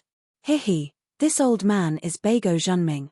Beigo Zhenming replied with a smile. When Daoist Xiao set up the Blood Stele, this old man was the dean of the Copper Pillar Imperial Academy. I even fought with Daoist Xiao. However, this old man is already old, and Daoist Xiao is like the sun in the sky. This old man felt Daoist Xiao's glory back then, and because I was entrusted by someone, I opened a library near the Seven Suns Shrine and spent the rest of my life here. Oh, so it's Senior Beigo. This junior greets you. Kong Feng had never heard of Beigo Zhenming's name before, but he still hurried to greet him. At this time, Kong Jie had also captured the three scum of the Dao Gate and came over to greet Beigo Zhenming. The space looked at the Blood Stele and asked in a low voice, Can this junior enter the Seven Suns Shrine? To pay respects to Daoist Xiao's Blood Stele? Of course. Beigo Zhenming smiled and said, Daoist Xiao never said that the Seven Suns Shrine was a forbidden area for Confucian cultivators. Anyone can enter. Hearing this, Kong Jie moved her body and entered the Seven Suns Shrine. Kong Feng opened his mouth, then entered with a bitter smile on his face. The Dao Gate of the world has already declined. Today, the hidden immortal Dao Gate is opened. With me, Xiao Hua, in the world, how dare you let your disciples be bullied? Kong Jie looked at the Blood Stele in the Seven Suns Shrine and read it word by word. Finally, she said, Daoist Xiao's tone is really big. At this point, Kong Jie realized that she was being rude. She hurriedly rolled her eyes and said, Senior Beigo, if Daoist Xiao said those words with the strength of a Daoist Mahayana realm, no one in the world would not bow down. Who would dare to say no? However, this junior heard that Daoist Xiao was only around the 5th grade of origin energy. His strength was not as profound as Senior's. How could he dare to say such bold words? Beigo Zhenming smiled and said, You are absolutely right. If Daoist Xiao said those words now, it would definitely be bold word. However, if he said those words back then, even this old man felt that it was somewhat arrogant. However, the situation that day was like this. Then, Beigo Zhenming explained the situation. Kong Feng and Kong Jie were originally constables. After hearing this, they gnashed their teeth and said, The Jiang clan is really despicable. No wonder Daoist Xiao was so angry that he set up the Blood Stele. Chapter 4665. That's right. Daoist Master Xiao didn't set up this Blood Stele to provoke us Confucian cultivators. It's a stele of justice for the human race. Beigo Zhenming nodded. Daoist Master Xiao wanted to let the Jiang family and the Copper Pillar State know that even if the Daoist sect declined, justice still exists. If Confucian cultivators ignore justice, they will also decline. Oh, Senior Beigo. Hearing this, Kong Feng nodded his head, but Kong Jie couldn't help but ask, Why are there so many cracks on this Blood Stele? It doesn't look like a complete stele. Yes, this Blood Stele is no longer the Blood Stele that Daoist Master Xiao used to set up the Daoist sect. Beigo Zhenming explained, ever since Daoist Master Xiao left the Copper Pillar State, this Blood Stele became more and more famous. Many immortals came to check it out, but many of them took it as a joke and left. Some of them were unhappy, but after hearing about Dao Shan, they didn't make things difficult for this Blood Stele. However, there are still some immortals who don't like this Blood Stele and don't care about Daoist Master Xiao's reputation. They want to destroy this Blood Stele. Usually, I will persuade and stop them. If I can't stop them, I can only let them do it. After that, I will restore this blood steely. Of course, ever since Daoist Master Xiao planted good seeds in the Godfiend blood pool, the sage of literature also spread the word. Therefore, fewer immortals came to the Seven Suns Temple to make things difficult for this blood steely, Beiguo Zhenming said with a smile. I also have more free time to teach students how to recite. Just as Beiguo Zhenming was talking to the two constables, the sound of a child reciting could be heard from the side of the Seven Suns Temple. Senior Beiguo. Kong Feng was puzzled. I have a question to ask you. Oh, please ask. Beiguo Zhenming replied with a smile. This. Kong Feng hesitated for a moment and asked embarrassedly, I don't understand. Senior, you are a Confucian cultivator and have fought with Daoist Master Xiao. Moreover, you are not from the Jiang family. Why are you guarding the Seven Suns Temple? Why? Are you restoring the blood steely? Haha, you are not the only one asking about this. Beiguo Zhenming laughed. You don't have to be embarrassed. This old man is not a person who fishes for fame, nor have I ever thought of relying on this matter to become famous. This old man was originally entrusted to guard this place by someone. That person was afraid that Daoist Xiao would feel resentment towards the Bronze Pillar State and even the Confucian cultivators of Yu Province after seeing the blood steely destroyed. That person asked this old man to guard this place. Ah, who is that person? Kong Jie said in surprise. That person actually predicted that Daoist Master Xiao would definitely have the strength of a Daoist Grand Ascension stage cultivator in the future. You don't need to know who that person is. Beiguo Zhenming replied. I don't know whether or not he knew about Daoist Master Xiao's current situation. However, at that time, the Bronze Pillar country had just been destroyed and I was a little disheartened. I resigned from the Imperial Academy and wanted to live in seclusion in the mountains. That person probably wanted me to stay and told me his worries. Since I had nothing to do, I saw some helpless children around the Seven Suns Temple and some disabled beggars. My heart skipped a beat and I thought of Dao Shan. The Daoist sect only knows how to give porridge while we Confucian cultivators know how to educate. I don't believe that I can't do better than Dao Shan. Therefore, I agreed to that person's request. On one hand, I will guard the blood steely and the Seven Suns Temple.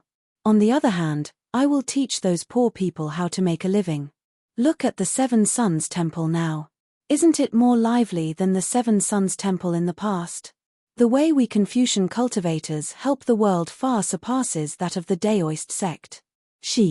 Just as Beiguo Zhenming was excitedly explaining, a voice came from the sky. I thought that you were guarding the blood steely for me out of kindness.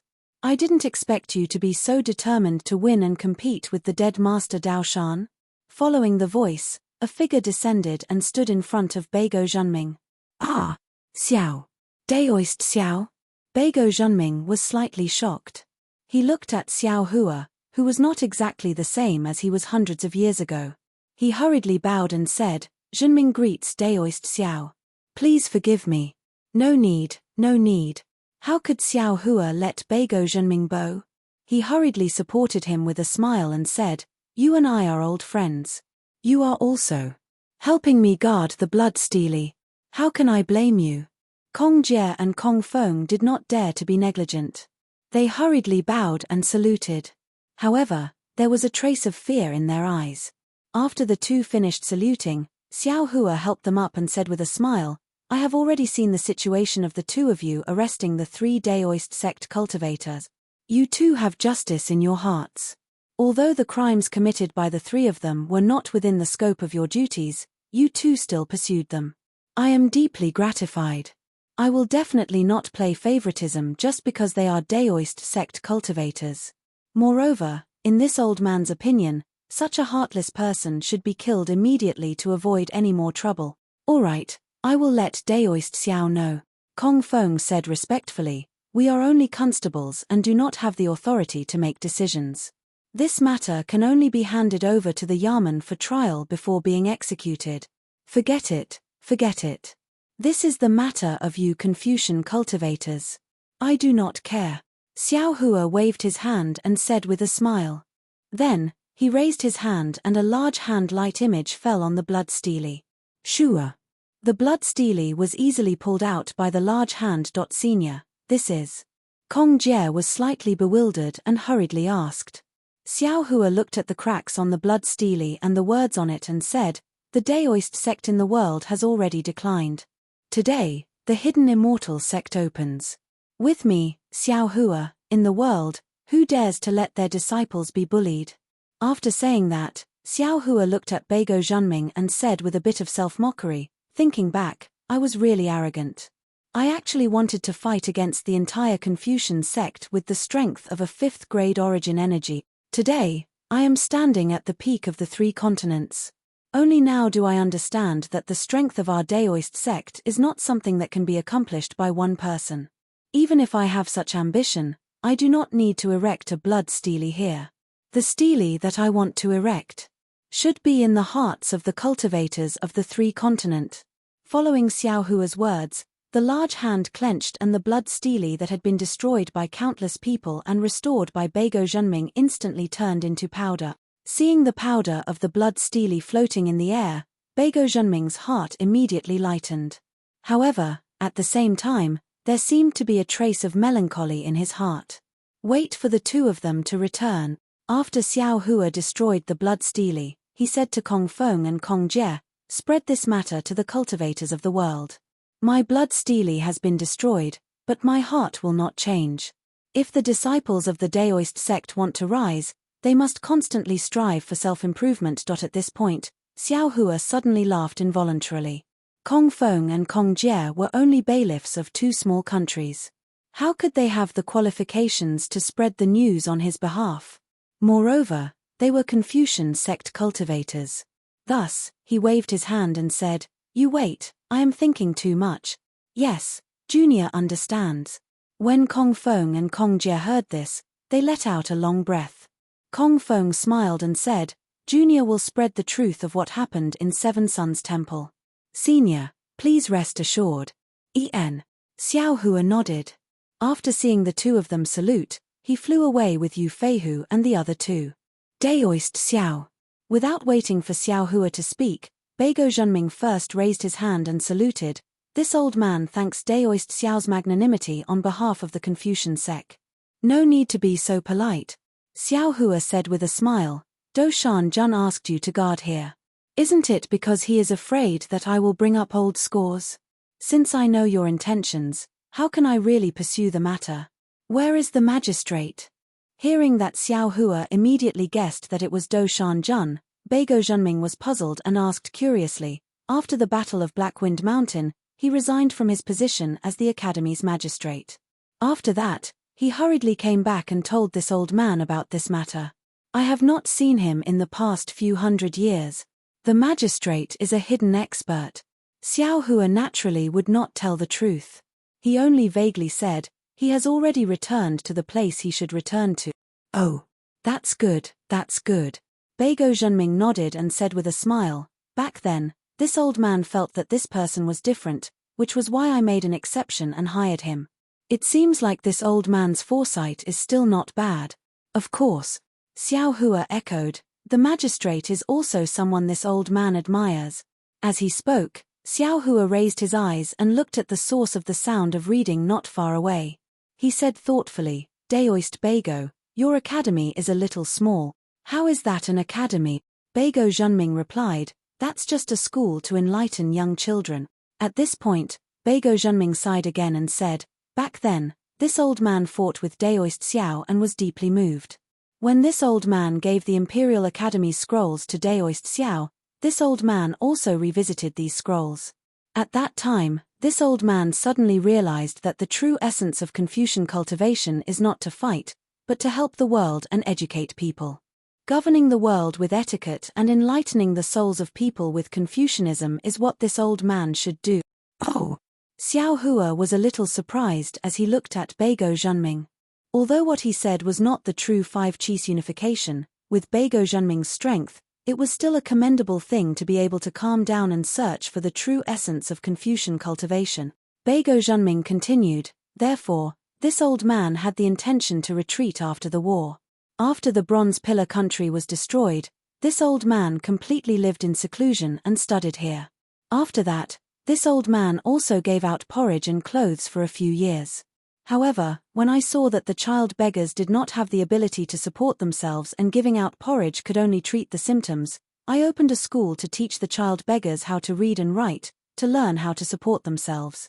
At the same time, when these child beggars grew up, they opened workshops nearby and ran businesses, taking in even more beggars and using their strength to earn money, to achieve the effect of supporting themselves.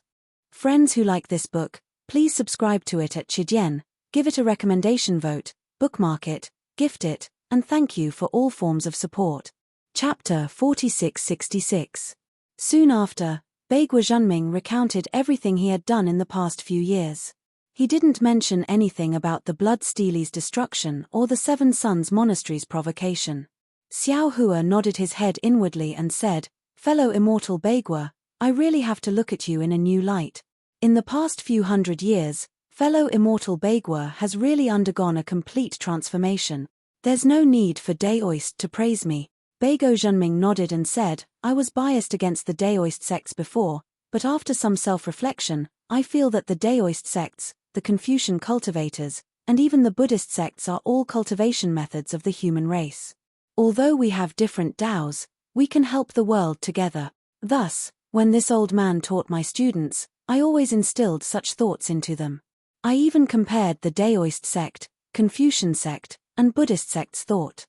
Ari, it's a pity. This old man's foundation is too weak. After cultivating for several hundred years, I'm already at the end of my rope. I'm afraid I won't be able to live for much longer." Good. Xiao Hua finally understood why Shu Ji had specially instructed him to come to the Seven Sons Monastery. He clapped his hands and said, "How could Dean not know about dying at dawn and dying at night? At this point, why would Dean still have any regrets?" Haha. Beigua Zhenming laughed and said, "Since Daoist Xiao is here, this old man's biggest knot in my heart has been untied. Even if I don't have the heart to die at dawn and dying at night, this old man has no more regret. It can't be, right?" Xiao Hua's tone changed as he rubbed his nose and said with a smile, "This Seven Sons Monastery is so big, but there's no one to look after it. Wouldn't it be a waste? Isn't this Dean's regret? What does Daoist mean?" Beigua Zhenming was a little confused as he looked around the Seven Sons Monastery. However, after a short while, he came to a realization and said, "Daoist, this is the Seven Sons Monastery are. Although Daoist's Blood Steely is no longer here, with Daoist's current reputation, who would dare to study here? However, Daoist can rest assured, this old man will instruct the people in the library to look after this place well. Of course, it would be best if Daoist could send a Fortune Gate disciple over to take over this Seven Sons Monastery. This place is too small." Xiao Hua did not conceal his thoughts, laughing as he said, "If my Fortune Gate wants to do something, the Xiao country can do it. There is no need to make arrangements here. How about this, immortal friend Beigua? I'll leave this place to you from now on." Beigua Zhenming said with some fear, "You think too highly of me, spiritual master.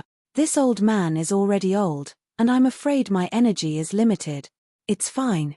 Xiao Hua raised his hand and took out a jade bottle, handing it over to Beigua Zhenming and said, "This is the rejuvenation pill. After fellow immortal takes it, you'll know how powerful it is." After stuffing the rejuvenation pill into Beigua Zhenming's hand, Xiao Hua looked at it again. He casually took out a large rock from the space and placed it at a corner of the Seven Sons Temple. He said, "I'll inscribe some words for fellow immortal and use them as instructions for the school. I believe that even if Dao sect cultivators come, they won't make things difficult for fellow immortal." This. Beigua Zhenming looked at the rejuvenation pill in his hand, still unable to make a decision. Xiao Hua did not make things difficult for him and said, "This is just an idea of mine. I can't bear to let the Seven Sons Temple be abandoned, and I can't bear to let the Yu province's child beggars have no books to read and no skills to survive. That's why I suggested this. Fellow immortal, you can think about it. If you feel that it's inappropriate, you can forget about it." After he finished speaking, Xiao Hua activated his divine ability and raised his hand. Several golden lights fell on the huge rock, and after a series of light crackling sounds, several large characters were revealed on the huge rock. At the top, it said, "For Beigua Zhenming." At the bottom, it said, Fortune Gate Xiao Hua. In the middle, it said, Unity, Tension, Seriousness, Liveliness. Spiritual Master. Beigua Zhenming was stunned and said in shock, This. What does this mean? Ha ha. Xiao Hua's figure soared into the sky as he laughed. This is Shu. Professor Shu's school's motto when he was young. It's written here to commemorate him. This old man respectfully sends spiritual master Xiao off. Seeing Xiao Hua fly away, Beigua Zhenming did not dare to delay. He stood in the Seven Suns Temple and respectfully sent Xiao Hua off. When Xiao Hua flew out of sight, a bitter smile appeared on his face. He looked at the words on the huge rock and shook his head. Ari, this old man took a lot of effort to get rid of this burden. I don't want to get into trouble again. However, when he turned around, he hesitated for a moment and looked in the direction of the school. He rubbed his chin and said, A few days ago, Chu Chong said that there were 10 child beggars in the solitary leaf country who had nowhere to go. If they could come to the Seven Suns Temple, it would be a good choice. Forget it, this old man should take this rejuvenation pill and see what kind of effects it has. Immediately, Beigua Zhenming sat on the ground and opened the jade bottle. He placed the rejuvenation pill refined by the lightning immortal into his mouth. When Xiao Hua flew out of the Seven Suns Temple, he felt relieved. He did not expect that the blood stele in the Seven Suns Temple would become a refuge for Daoist cultivators. If these Daoist cultivators were honest and upright, Xiao Hua would not mind leaving the blood stele behind. However, after looking at Yu Feihu, Xiao Hua knew that these Daoist cultivators would only come here to pay their respects. They would definitely not beg for protection. Moreover, the blood stele was just like Grandmaster Dao Shan's charity in the past. Although it could be seen as a good deed, it could not give people the ability to be self-sufficient. In the end, it would still be a declining Daoist sect. Moreover, the blood stele was not enough to support the Daoist sect's rise. It needed tens of thousands of Daoist cultivators like Xiao Hua to stand out. Instead of leaving the blood stele as a burden to Beigua Zhenming, it was better to leave the blood stele in the hearts of the cultivators of the 3 continents. It's exactly as Xin Xin said. Xiao Hua's figure stopped in mid-air. He was about to take out the immortal emperor's decree when he thought to himself, the rise of Taoism can't be achieved by just relying on this Xiao and the Fortune Gate. Moreover, the current Grand Mist ancestor seems to be unreliable. This Xiao has to make more preparations before ascending. Before Xiao Hua could take out the immortal emperor's edict, a familiar gaze swept over from afar. Xiao Hua stopped in confusion and looked in the direction where the gaze came from. Not long after, Xin Xin's graceful figure arrived on the clouds. Moreover, wasn't the person beside Xin Xin the Bian? Xin Xin. When Xiao Hua saw Xin Xin, he asked curiously, Why are you here? Hee hee. Xin Xin covered her mouth and giggled, I am afraid that you will kill all the Confucian cultivators in the Jade Rock Nation in a fit of anger. I specially came to persuade you. Xiao Hua rolled his eyes and replied, Do you think I am the Grand Mist ancestor? Killing people for no reason? Xin Xin put down her hand and bowed towards Xiao Hua in a very serious manner. I thank Daoist Xiao for letting those rash Confucian cultivators off. Xiao Hua pinched his chin and his eyes curved like the moon in the sky. With a deep smile, he replied in a helpless tone, What can I do if I don't let them off? This Xiao is not only the Immortal Palace's Master Lei, but also the Immortal Palace's son-in-law in the future. How can this Xiao make things difficult for the princess's subordinates? Contrary to Xiao Hua's expectations, Xin Xin's face only flushed red. She wasn't particularly shy. Instead, she glared at him and said, It's good that you know. This is the disciple of the Confucian cultivators helping you grow. You are right to thank them. Ha ha. Xiao Hua laughed loudly and raised his hand to grab Xin Xin's hand. He said with a smile, This is the 9th princess's tone. Seeing Xiao Hua raise his hand, Bian, who was at the side, already knew what to do and moved to the side. Mph, you know it's the 9th princess, yet you still dare to touch her. Xin Xin glanced at Bian from the corner of his eyes. When she had already dodged, he pursed his lips and pinched Xiao Hua's hand. Although he said that, he didn't pull his hand out. What are you doing here? Are you really afraid that I will lose my temper? Xiao Hua held Xin Xin's hand and asked again. On one hand, yes. Xin Xin nodded. Your blood stele was destroyed by others. I was really afraid that you would be angry. After all, this is your face. Presumably, when the news of you reaching the Mahayana realm spread, those who destroyed the blood stele would be scared out of their wits. They would be afraid that you would come to their door. The so-called face is the respect from the hearts of others. Xiao Hua said with a smile, if you do well, you will naturally have face. How can a hypocritical flattery be considered face? That's your own idea. You have your own dignity, so you don't need to care about face. Xin Xin said with a smile, but ordinary people live by face. I have destroyed the blood stele myself. Xiao Hua told the story. You can announce this to the world and let those cultivators rest assured. That's strange. Hearing this, Xin Xin said with some surprise, Xiao Hua, you suddenly thought of coming to Seven Suns Temple? You have returned to the hidden immortal continent for a long time. This. Xiao Hua thought for a while and told him about Shuji's request. He also told him about Shuji's matter briefly. When Xin Xin heard this, he frowned again. After thinking for a while, he said, Xiao Hua, at Dawn and Duskcliff, in Longevity Town, did the four great families and His Majesty ask about Senior Shu? Xiao Hua understood. He nodded with a smile and said, no. So. Xin Xin said with a bitter smile, His Majesty doesn't know that Senior Shu and Senior Xingyu have already left the hidden immortal continent. The main purpose of this Jade Pool meeting is probably these two seniors from the immortal world. It is also because His Majesty knows about the existence of these two immortals that he didn't take the plague of strange insects seriously. Now that I think about it, I'm afraid that's the case. Xiao Hua secretly nodded and replied, but this is nothing. Let's just go and take a look.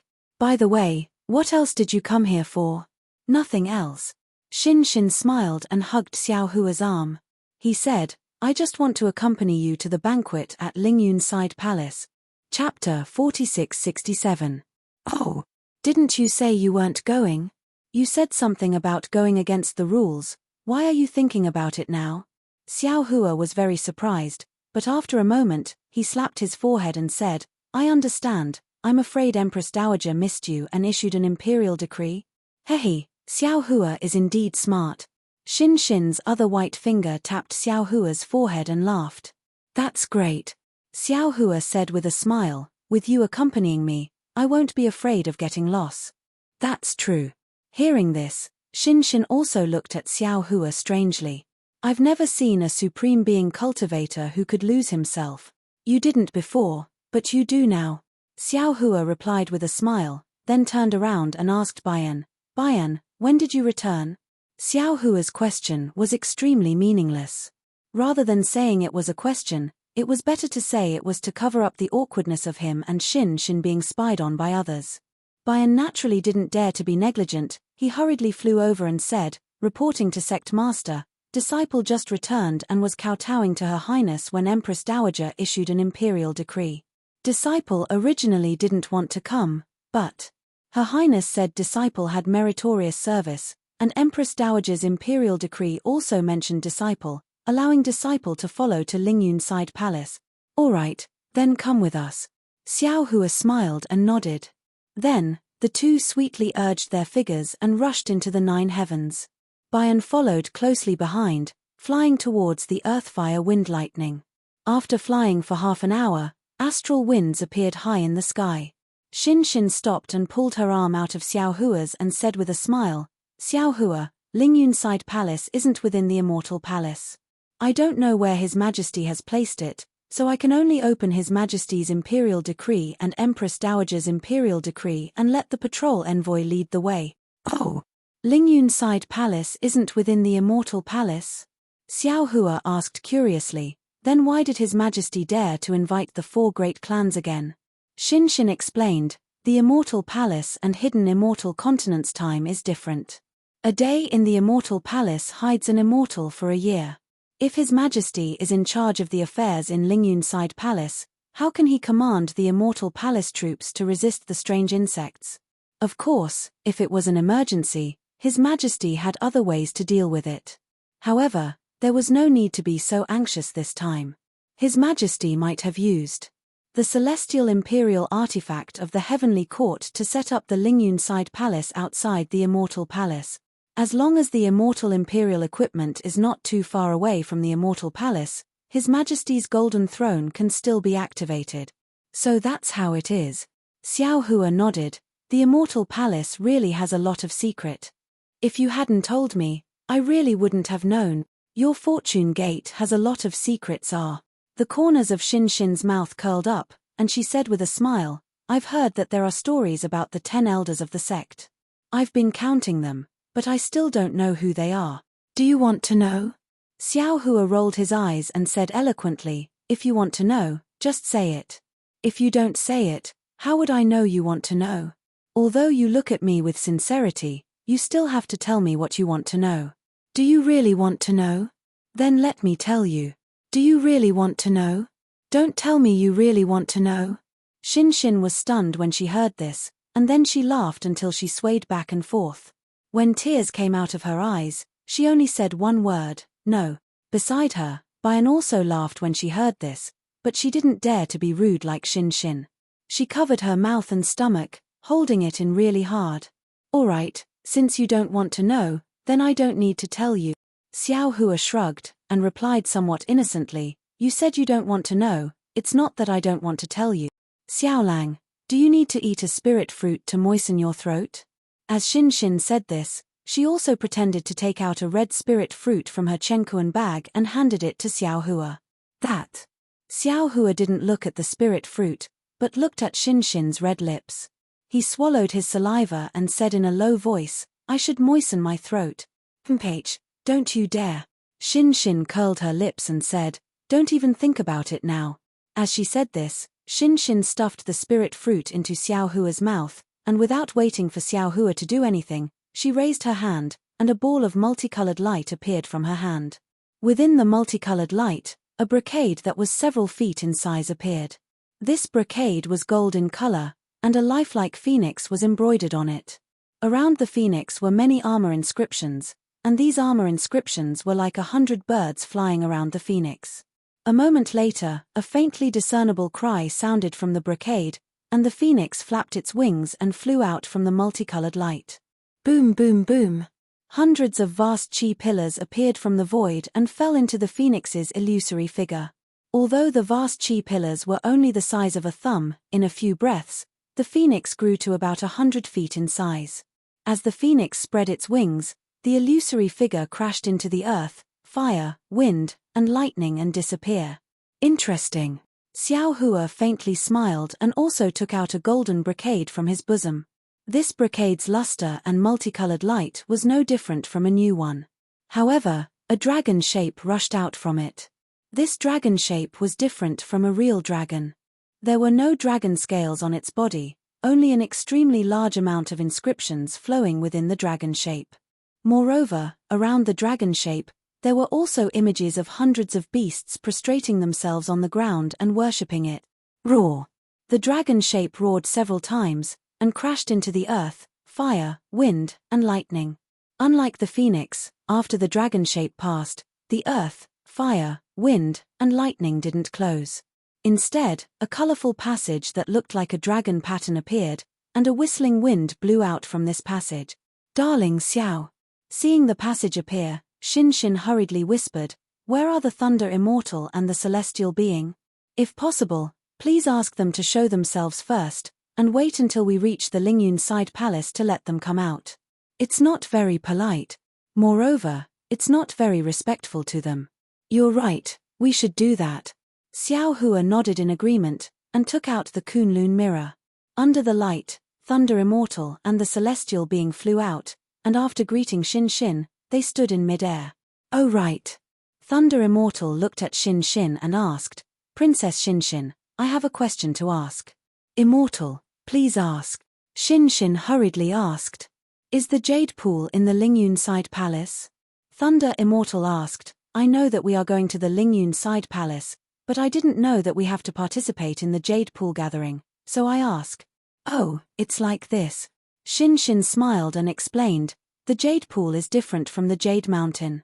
The Jade Pool is an immortal imperial equipment of Empress Dowager, and after it is activated, it will reveal a strange realm of the heavenly court. The scenery in this strange realm is extremely beautiful, and rarely seen in the world.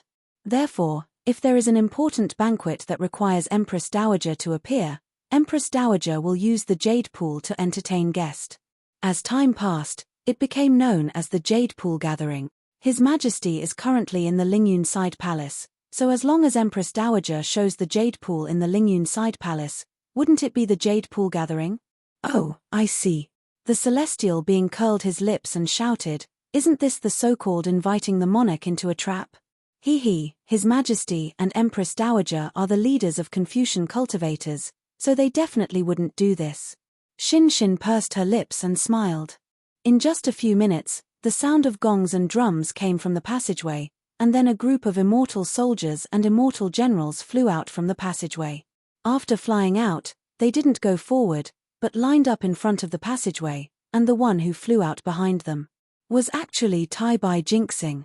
Xin had already pulled her hand out of Xiao Hua's palm, and now seeing Tai Bai Jinxing fly out, she was slightly surprised. After she whispered a few words to Xiao Hua, Tai Bai Jinxing had already flown to Xiao Hua. Tai Bai Jinxing swung his horsetail whisk, cupped his hands and saluted, "Greetings, Master Xiao Lei, greetings, Thunderbolt Immortal and Senior Celestial Being." Xiao Hua and the others didn't dare to be negligent, and hurriedly went forward to return the salute. After exchanging a few pleasantries, Tai Bai Jinxing raised his head with a smile and looked at Xin, but he didn't go forward. Instead, he said, "Earlier, I left in a hurry at Longevity Town, so I didn't have time to congratulate the 9th princess.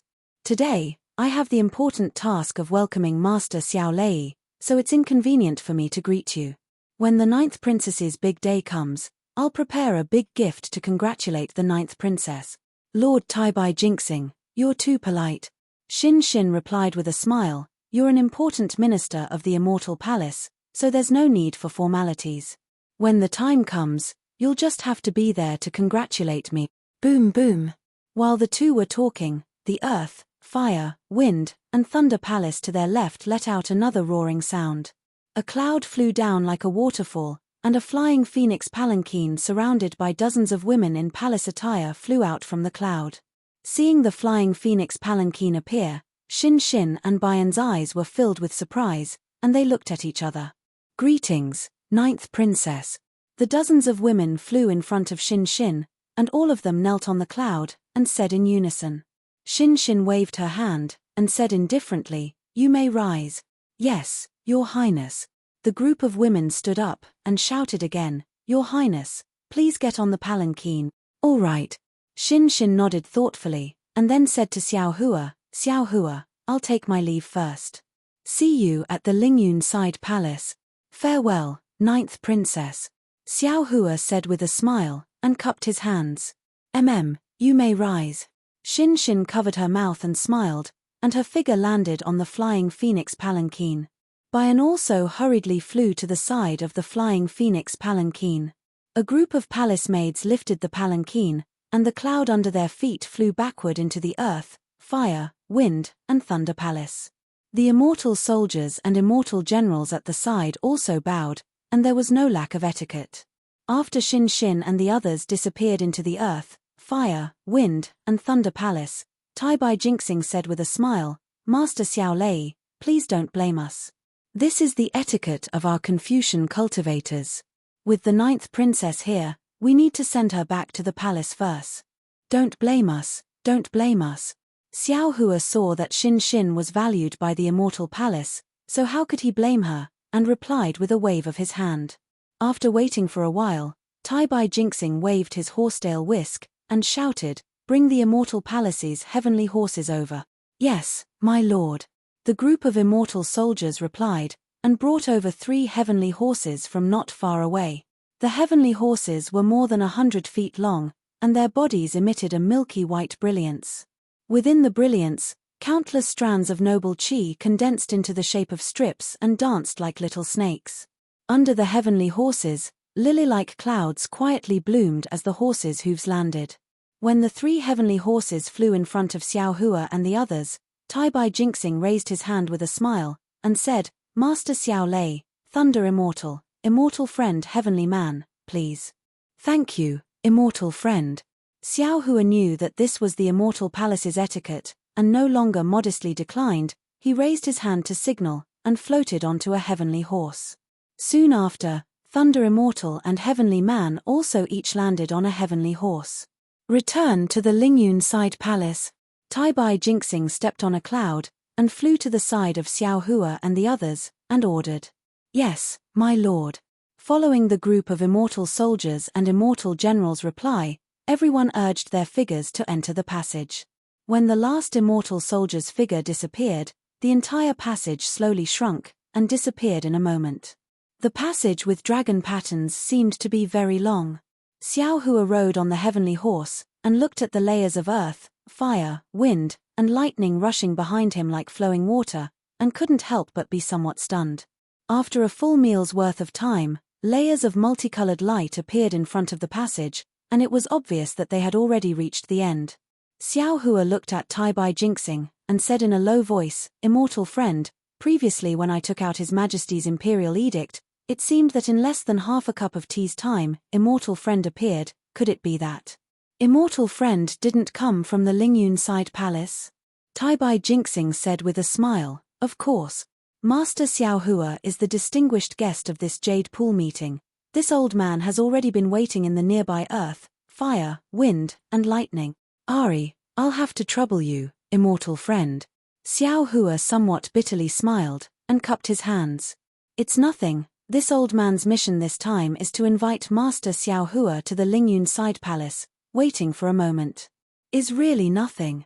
Tai Bai Jinxing didn't hide his attitude, and reminded, I only hope that Master Xiao Hua can place the stability of the world as the most important thing, and make a good choice. Rest assured, Immortal Friend. Xiao Hua understood Tai Bai Jinxing's meaning, and replied, Perhaps His Majesty is wrong in many ways, but if he thinks about the common people of the world, this Xiao won't oppose him. Then this old man can rest assured. Tai Bai Jinxing smiled and nodded.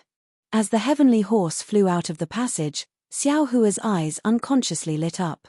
He saw that this was a huge space, and when he scanned it with his divine sense, he actually couldn't see the end of it.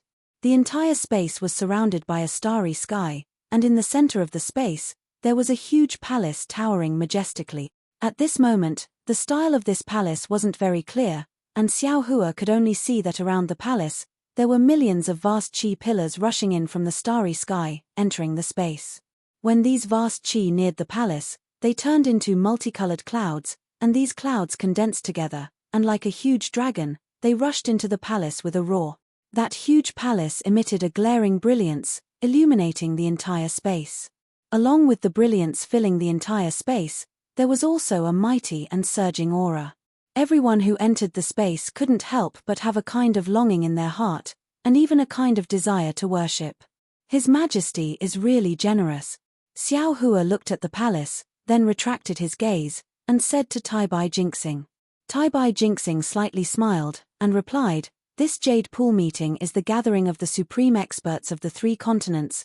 Thunder Temple, Great Sage Hall, and Dragon Island are all present. How could His Majesty be negligent? Oh, Dragon Island is also coming to the Dragon Clan? Is it the Great Elder, or the Second Elder? Xiao Hua asked with a little surprise. Tai Bai Jinxing thought for a moment, then replied, This old man doesn't dare to make wild guesses. Previously, the Great Elder came, and the Second Elder also came. Xiao Hua knew that Tai Bai Jinxing had been waiting in the Earth Fire Wind Lightning Palace all along, and presumably, he didn't know who would come to the Immortal Palace, so he didn't ask any more. The Pegasus flew for another half a cup of tea's time, and that huge palace was finally near. Only now did Xiao Hua see it clearly. This was an incomparably huge palace, like a lofty mountain. What welcomed Xiao Hua was a huge palace door, and at this moment, the palace door was tightly shut, and above the palace door was a vermilion red. When one's gaze fell on this vermilion red, a boundless and imposing aura was emitted from within, and could instantly drown one's gaze. Within the vermilion red that was like a vast ocean, there were 81 golden stars nailed within. These stars were arranged neatly, and looked like a decoration, but between the stars, cryptic fluctuations were faintly revealed. It was clearly a mysterious defensive formation.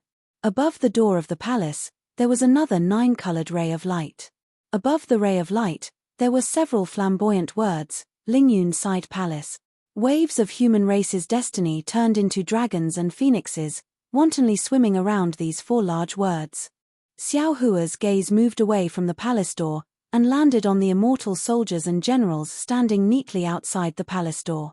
These immortal generals were all 7th or 8th grade origin energy, and each of them was wearing armor and holding weapons in their hands. An indescribable solemn and murderous aura was emitted from their bodies, enveloping the entire palace door. Looking at these, Xiao Hua sighed, the immortal palace's foundation is really hard to find in this world, just the Lingyun Side Palace alone is already so impressive. I'm afraid that my fortune gate won't be able to catch up in a short time. Just as he was thinking, those immortal soldiers and generals standing neatly suddenly became chaotic, and some immortal generals hurriedly flew to the side of the palace door.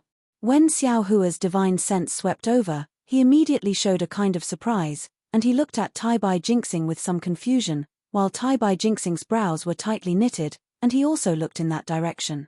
Ayo, Daoist Xiao is here. Xiao Hua's divine sense swept over, and the Grand Mist Ancestor's voice sounded as if a heavy burden had been lifted off his shoulders. Quickly move aside, this old man wants to participate in the Jade Lake gathering with Daoist Xiao. Cough cough. Seeing this, Tai Bai Jinxing coughed twice, and ordered, you all move aside. Yes, Lord. The group of immortal soldiers holding weapons surrounding the Grand Mist Ancestor all moved aside, but they still surrounded the Grand Mist Ancestor with caution. Seeing that the immortal soldiers and generals had moved aside, the Grand Mist Ancestor sneered several times, and flew in front of Xiao Hua with Anya Zi and Daoist Rider Crane. He raised his hand and saluted, Daoist Xiao, this time, the alien insects are very powerful. This old man also burned with anxiety when I received the news, and wanted to come up with a plan for the survival of the human race in the 3 mainlands. But when this old man heard that the Immortal Palace was holding the Jade Lake gathering here, they didn't invite this old man.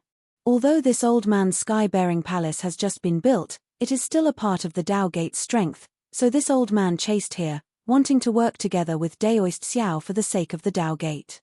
However, the Immortal Palace bullied the Dao Gate's weak strength, and actually didn't allow this old man to enter the Lingyun Side Palace. Daoist Xiao, this old man's heart can be seen by the heaven and earth, you must make the decision for the Dao Gate. Looking at the Grand Mist Ancestor's serious appearance, Xiao Hua sneered in his heart. Although he didn't like to fight and scheme, he also didn't like to be used as a stepping stone by others. After patiently waiting for the Grand Mist Ancestor to finish speaking, he indifferently replied, Fellow Daoist Grand Mist, the Jade Lake Gathering is a banquet organized by Immortal Emperor Go Chen. Who he invites and who he doesn't invite, this Xiao can't decide. Moreover, whether or not to participate in the Jade Lake Gathering, whether or not you have the strength to fight the alien insects, it has nothing to do with your own strength, whether you look down on the Dao Gate or not. Without waiting for Xiao Hua to finish speaking, the Grand Mist Ancestor said with a surprised expression, Are you Daoist Xiao? Could it be that you've forgotten? You once erected a blood stele in the Seven Suns Temple. The world's Dao Gate is declining early, the hidden immortal Dao Gate is opening today, with me, Xiao Hua, in this world, who dares to bully and humiliate disciples. These words are known to all Dao Gate cultivators. Did you forget Daoist Xiao's order?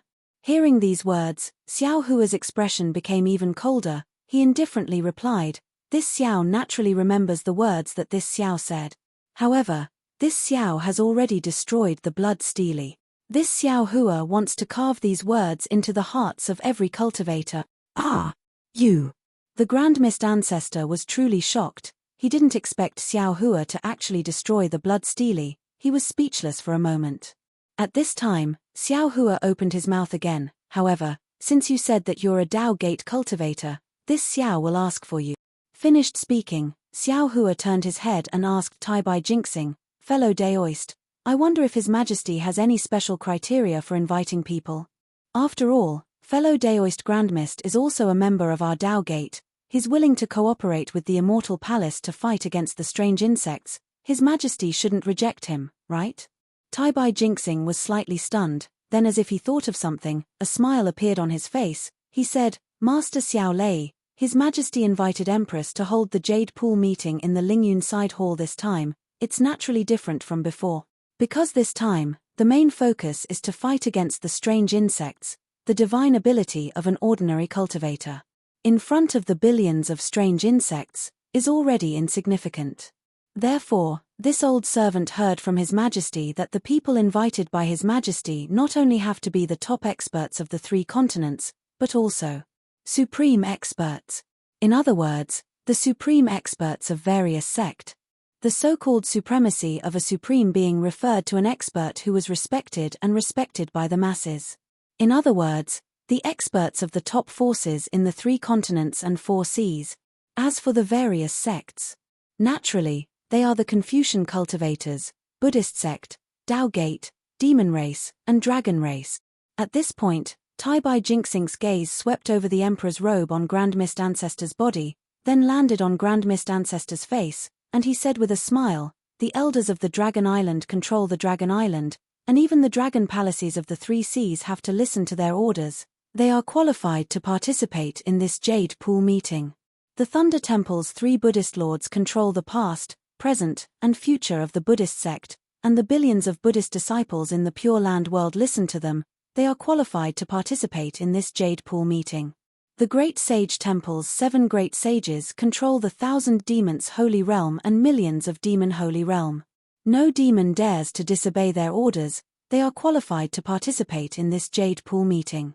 Daoist Xiao Hua, Daoist Xiao, Lightning Daoist, and Senior Celestial Being are in charge of the Fortune Gate, and their millions of disciples have shaken the 3 continents. Wherever the Iron Blood battle team passes, the 4 aristocratic families are defeated, the 1,000 demons' holy realm, and even the dragon palaces of the 4 seas have to retreat. Fellow Daoist Grand Mist, what about you? Your sky-bearing palace. Although this old man has heard of its name, I have never heard of its scale or the strength of its disciples. Even more so, I don't know what role the sky-bearing palace can play in resisting the alien insects. You. What qualifications do you have to participate? Although venerable realm experts can wear emperor's robes, those who can wear emperor's robes are not necessarily venerable realm experts. Tai Bai Jinxing didn't leave any face for the Grand Mist Ancestor. He was very different from the Longevity Town. In Tai Bai Jinxing's eyes, rather than calling Xiao Hua the Fortune Gate Sect Master, it would be better to call him the Immortal Palace's Lightning Master. Rather than calling him the Immortal Palace's Lightning Master, it would be better to call him the Immortal Palace's son-in-law. The conversation between Xin Xin and Xiao Hua outside the Earthfire Wind Lightning Gate had made Tai Bai Jinxing feel closer to Xiao Hua. The Grand Mist Ancestor's face turned ugly, but it only lasted for a moment. He looked at Xiao Hua and said word by word, "Daoist Xiao, you heard Tai Bai Jinxing's word. He said that this old man doesn't have the qualifications to participate in the Jade Lake Gathering. This is not a reason, this is clearly an excuse. They don't dare to let this old man participate in the Jade Lake Gathering. Daoist Xiao, this old man hasn't known you for a long time, but I'm sure you've heard of this old man's name on the hidden immortal continent. Long before this old man was suppressed, this old man has been fighting for the rise of my Tao Gate. The things I've done before are too many to count. Although this old man didn't erect the blood stele, this old man has also wreaked havoc in the Immortal Palace and killed countless immortal soldiers and immortal generals. After this old man escaped, this old man saw the struggle of the Tao Gate's younger generation and saw Daoist Xiao's efforts. Therefore, this old man used Daoist Xiao's deeds to motivate himself. Now, this old man's cultivation may not be as high as Daoist Xiao's, and my sky-bearing palace may not be as strong as the Fortune Gate, but this old man is also a member of the Tao Gate, a member of the 3 mainlands human race. The rise and fall of a country is everyone's responsibility, so why can't this old man contribute to the survival of the 3 mainlands? This old man earnestly requests Daoist Xiao that the Tao Gate is a family, so don't put the differences between the sects in your eyes. Just treat this old man as a member of the Tao Gate and allow this old man to follow Daoist Xiao to participate in the Jade Lake Gathering. Listening to the Grand Mist Ancestor's dignified words, if Xiao Hua didn't know about Prince Lan's matter, he might have softened his heart and agreed. Unfortunately, Xiao Hua had seen through the Grand Mist Ancestor's ruthless side and knew that what he said was completely different from what he thought in his heart. Therefore, he pondered for a moment and nodded. Daoist Grand Mist Ancestor is right. You're a member of my Dao Gate, and like this old man, you're also working hard for the rise of my Dao Gate.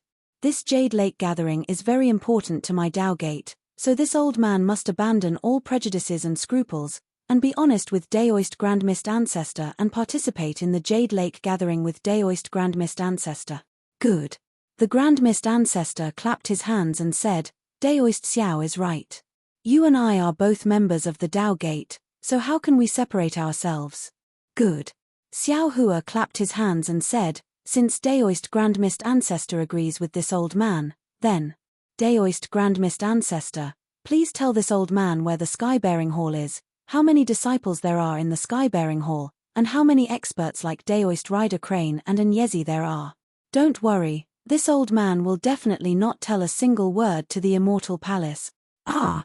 The Grand Mist Ancestor was originally happy, but when he heard Xiao Hua's words, he was stunned. Xiao Hua ignored the Grand Mist Ancestor and turned to Tai Bai Jinxing. Daoist friend, you must have information about my fortune gate, right? A smile appeared on Tai Bai Jinxing's face as he nodded and said, of course, the fortune gate is like the sun in the sky, how can my Immortal Palace not have information about the fortune gate? As he said that, Tai Bai Jinxing took out a jade eye ring and handed it over to Xiao Hua. After Xiao Hua received the jade eye ring, he activated the eye clear technique and passed it to the Grand Mist Ancestor, saying, this is all the information about my fortune gate, please keep it well. The Grand Mist Ancestor was flustered and exasperated. He had Prince Lan as his spy, so he knew more than the Immortal Palace. How could he put Tai Bai Jinxing's jade eye ring in his eyes? Moreover, he also knew that once he accepted this jade eyes, which was even more useless than a chicken rib, he would have to tell Xiao Hua everything about the Skybearing Palace Hall. Of course, he could hide it, but if he hid too much, Xiao Hua was not a fool. How could he believe him? Seeing that the Grand Mist Ancestor did not accept the jade eye ring, Xiao Hua raised his eyebrows and asked in confusion, eh? What's going on? Daoist Grand Mist Ancestor, didn't you say that you wanted to be honest with me? This is information about my fortune gate, does Daoist friend not need it? The Grand Mist Ancestor remained silent, and Daoist Rider Crane couldn't help but ask, Daoist Xiao, what do you mean by this? Could it be that you don't trust my Skybearing Hall? Shut up. Before Xiao Hua could say anything, the lightning Daoist roared, who do you think you are? Is there a place for you to speak? My sect master gave all the information about the fortune gate to your Skybearing Hall because he doesn't trust you. First Elder Sect Master? Not to mention Daoist Rider Crane, even Tai Bai Jinxing was stunned. Even Grand Mist Ancestor was shocked. His heart, which had been struggling to make a decision, finally made a decision. Besides, who the hell do you think you are? I've never seen you before, so why should I trust you? The lightning Daoist didn't give Daoist Rider Crane any face, and he sneered, if you want my fortune gate to protect you, you can join my fortune gate. Using a dog fart Sky-bearing hall to fool people, do you think I'm a fool? Hee hee. The Grand Mist Ancestor chuckled, and he looked at the lightning Daoist and asked, if Daoist Xiao is the fortune gate sect master, then I presume the lightning Daoist is the second sect master? What's wrong? I'm the second sect master. With my strength, can't I be the second sect master? The lightning Daoist glanced at the Grand Mist Ancestor and replied arrogantly. Hearing the lightning Daoist's words, the Grand Mist Ancestor sneered in his heart. He already understood why Xiao Hua called himself the sect master. Wasn't he trying to unify the three mainlands? The Grand Mist Ancestor had carefully studied Xiao Hua's actions, and he had come to a conclusion. Xiao Hua was a rare Dao sect cultivator, but he was definitely not a qualified Dao sect leader. Not to mention that he was indecisive and didn't know how to win over people's hearts, just the fact that he couldn't kill decisively meant that he couldn't be compared to him. The Longevity Town. Rather than saying that the Grand Mist Ancestor was using Xiao Hua's indecisiveness to barge into the three mainland's supreme experts, it was more accurate to say that he was taking a risk to test Xiao Hua. The Grand Mist Ancestor knew that if he was in Xiao Hua's shoes, he definitely wouldn't allow two Dao Gates voices to exist in the Longevity Town. But the result was exactly the same as the Grand Mist Ancestor's expectations. Xiao Hua had indeed allowed him to speak, and he had even allowed him to say a lot of things that were disgraceful to Xiao Hua. The most important thing was that Xiao Hua didn't make a move against him. As for the Jade Lake's gathering, the Grand Mist Ancestor understood it better than Xiao Hua. This was the best opportunity for him and his sky-bearing hall to stand out. He didn't receive the Immortal Palace's invitation, so he didn't have the opportunity to participate. But he didn't go to the Fortune Gate to discuss with Xiao Hua. Instead, he went to the Soaring Cloud-side Hall's entrance to block Xiao Hua's way and force him to agree. Of course, the consequences of forcing Xiao Hua to agree, as well as other possible scenarios, were already in his mind. Bringing out the sky-bearing hall's structure, disciples, and so on was also within his expectations. Now that he heard the Lightning Daoist reveal that Xiao Hua was the Fortune Gate's first master, the Grand Mist Ancestor felt a sense of crisis. He knew that if he couldn't enter the Jade Lake's gathering today, he wouldn't be able to occupy a position among the four superpowers. He was afraid that he wouldn't have the chance to compete with Xiao Hua in the future. So, while his mind was spinning, the Grand Mist Ancestor opened his mouth again. He looked at the celestial being and laughed. So, fellow celestial being is the third master? What does it have to do with you whether I am the third master or the eighth master? The celestial being coldly replied, completely ignoring the Grand Mist Ancestor. Hee. The Grand Mist Ancestor didn't take the celestial being's eighth master seriously. He laughed and received Xiao Hua's jade eye. Then, he took out a jade eye and handed it to Xiao Hua. Daoist Xiao, this is something this old man specially prepared for Daoist. Daoist will know when he sees it. Oh, is that so? Xiao Hua raised his eyebrows and laughed. People often say that a wise man submits to circumstances. Fellow Daoist Grand Mist is indeed an ambitious and ruthless person. How could the Grand Mist Ancestor not understand Xiao Hua's sarcasm? However, this sarcasm was too far away from his grand plan. How could he care about it? Xiao Hua took the jade eye and looked at it. His expression changed slightly, and then he looked at the Grand Mist Ancestor from head to toe. He said indifferently, this Xiao really didn't expect fellow Daoist to have such great strength. If that's the case, can the Fortune Gate and Sky-bearing Palace form an alliance? The Grand Mist Ancestor raised his hand and looked at Xiao Hua with a smile. He had taken out his biggest trump card, and he didn't think that Xiao Hua would refuse. Alliance? Who knew that Xiao Hua looked at the Grand Mist Ancestor's hand in a daze and asked curiously, you and I are both from the same sect, and we are brothers. Has fellow Daoist ever seen brothers form an alliance? The Grand Mist Ancestor was extremely embarrassed, and he didn't know how to answer. The three continents are so big, and there are only two sects, the Fortune Gate and the Sky-bearing Palace. There is no need to form an alliance. Xiao Hua laughed and said, what this Xiao means is, since fellow Daoist wants to participate in the Jade Lake meeting, does fellow Daoist want to join under the Fortune Gate, or participate under the Sky-bearing Palace's name? If you want to use the Sky-bearing Palace's name, there is no harm in giving this jade eye to the Immortal Palace.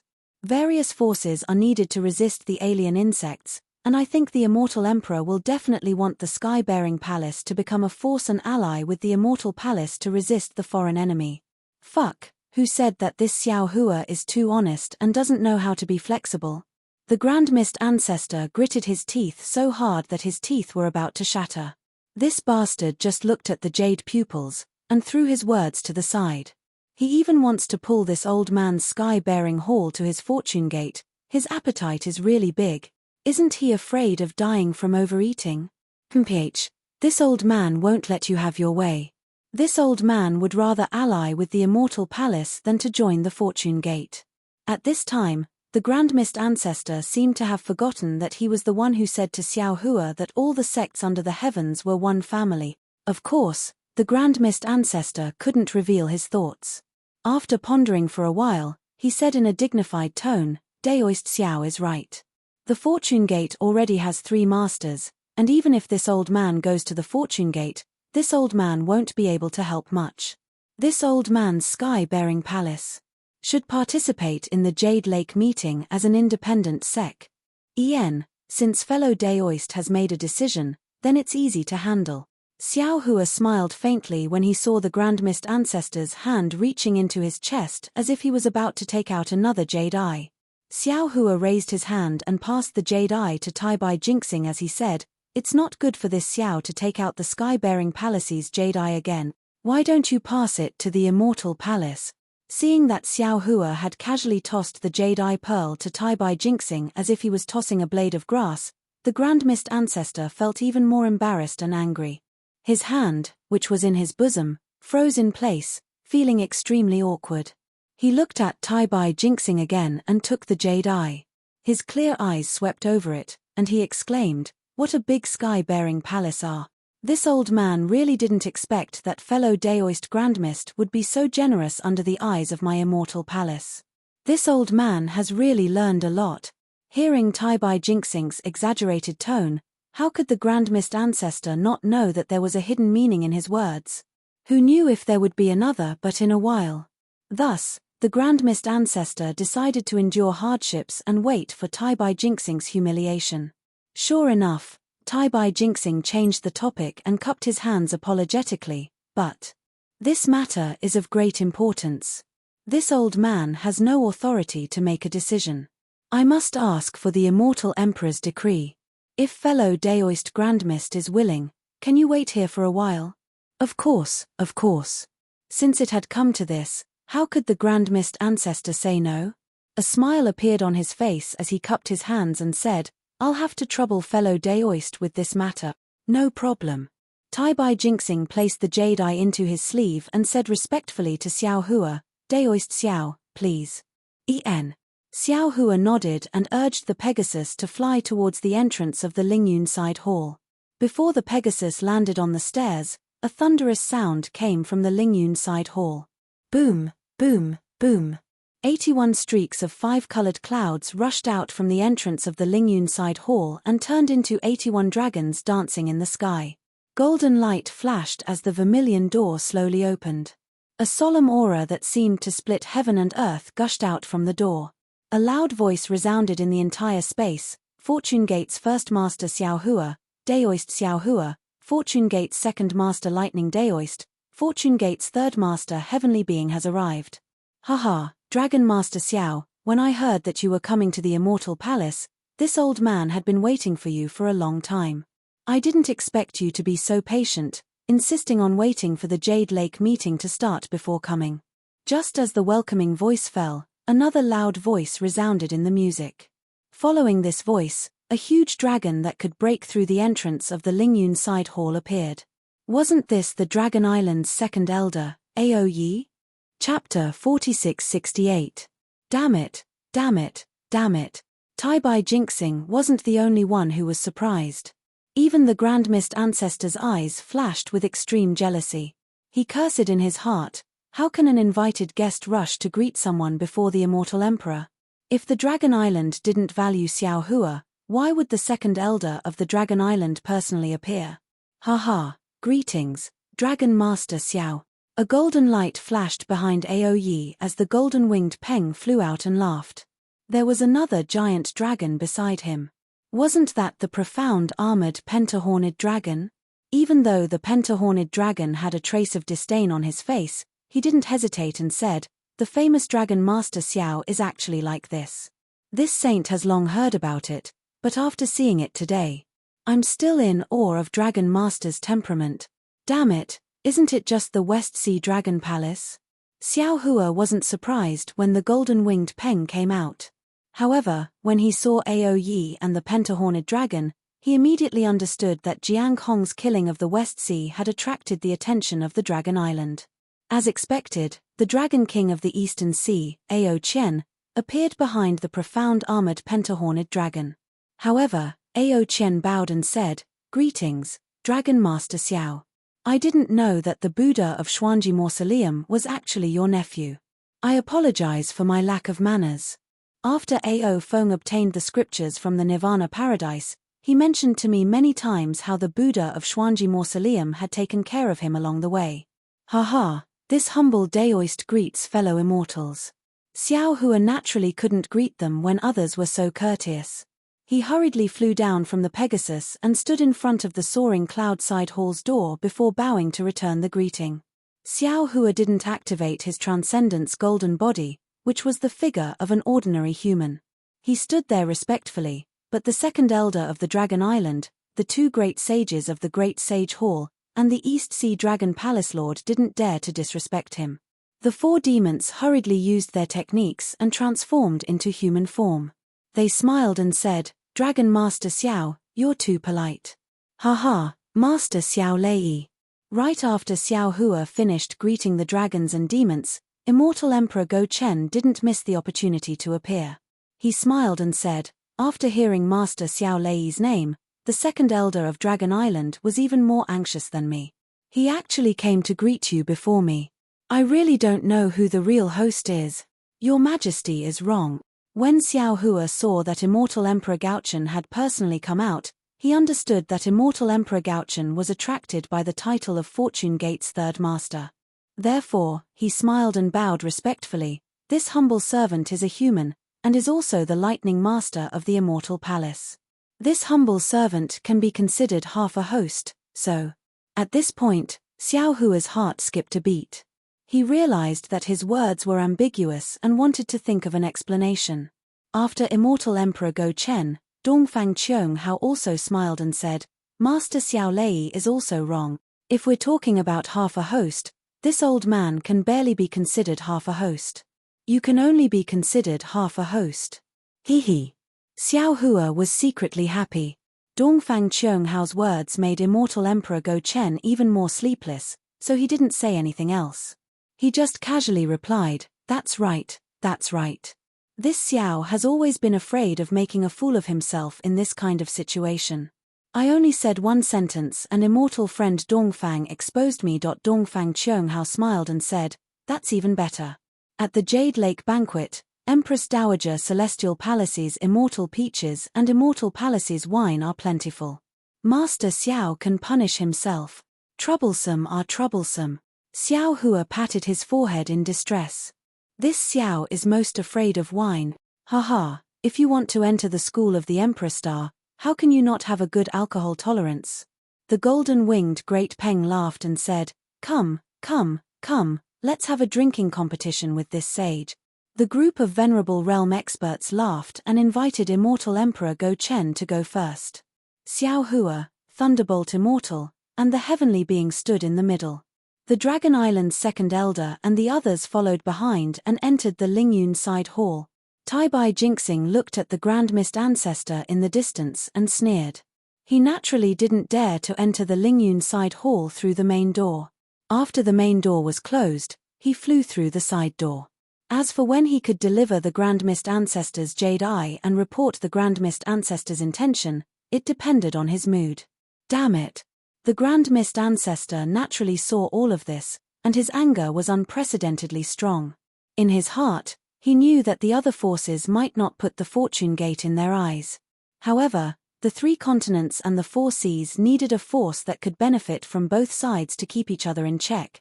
If Xiao Hua's rise wasn't too lucky, if Xiao Hua's Fortune Gate wasn't 100 years earlier than his sky-bearing palace, all the glory in front of him would belong to him and not Xiao Hua. Lord Sect Master. Daoist Rider Crane was very quick-witted.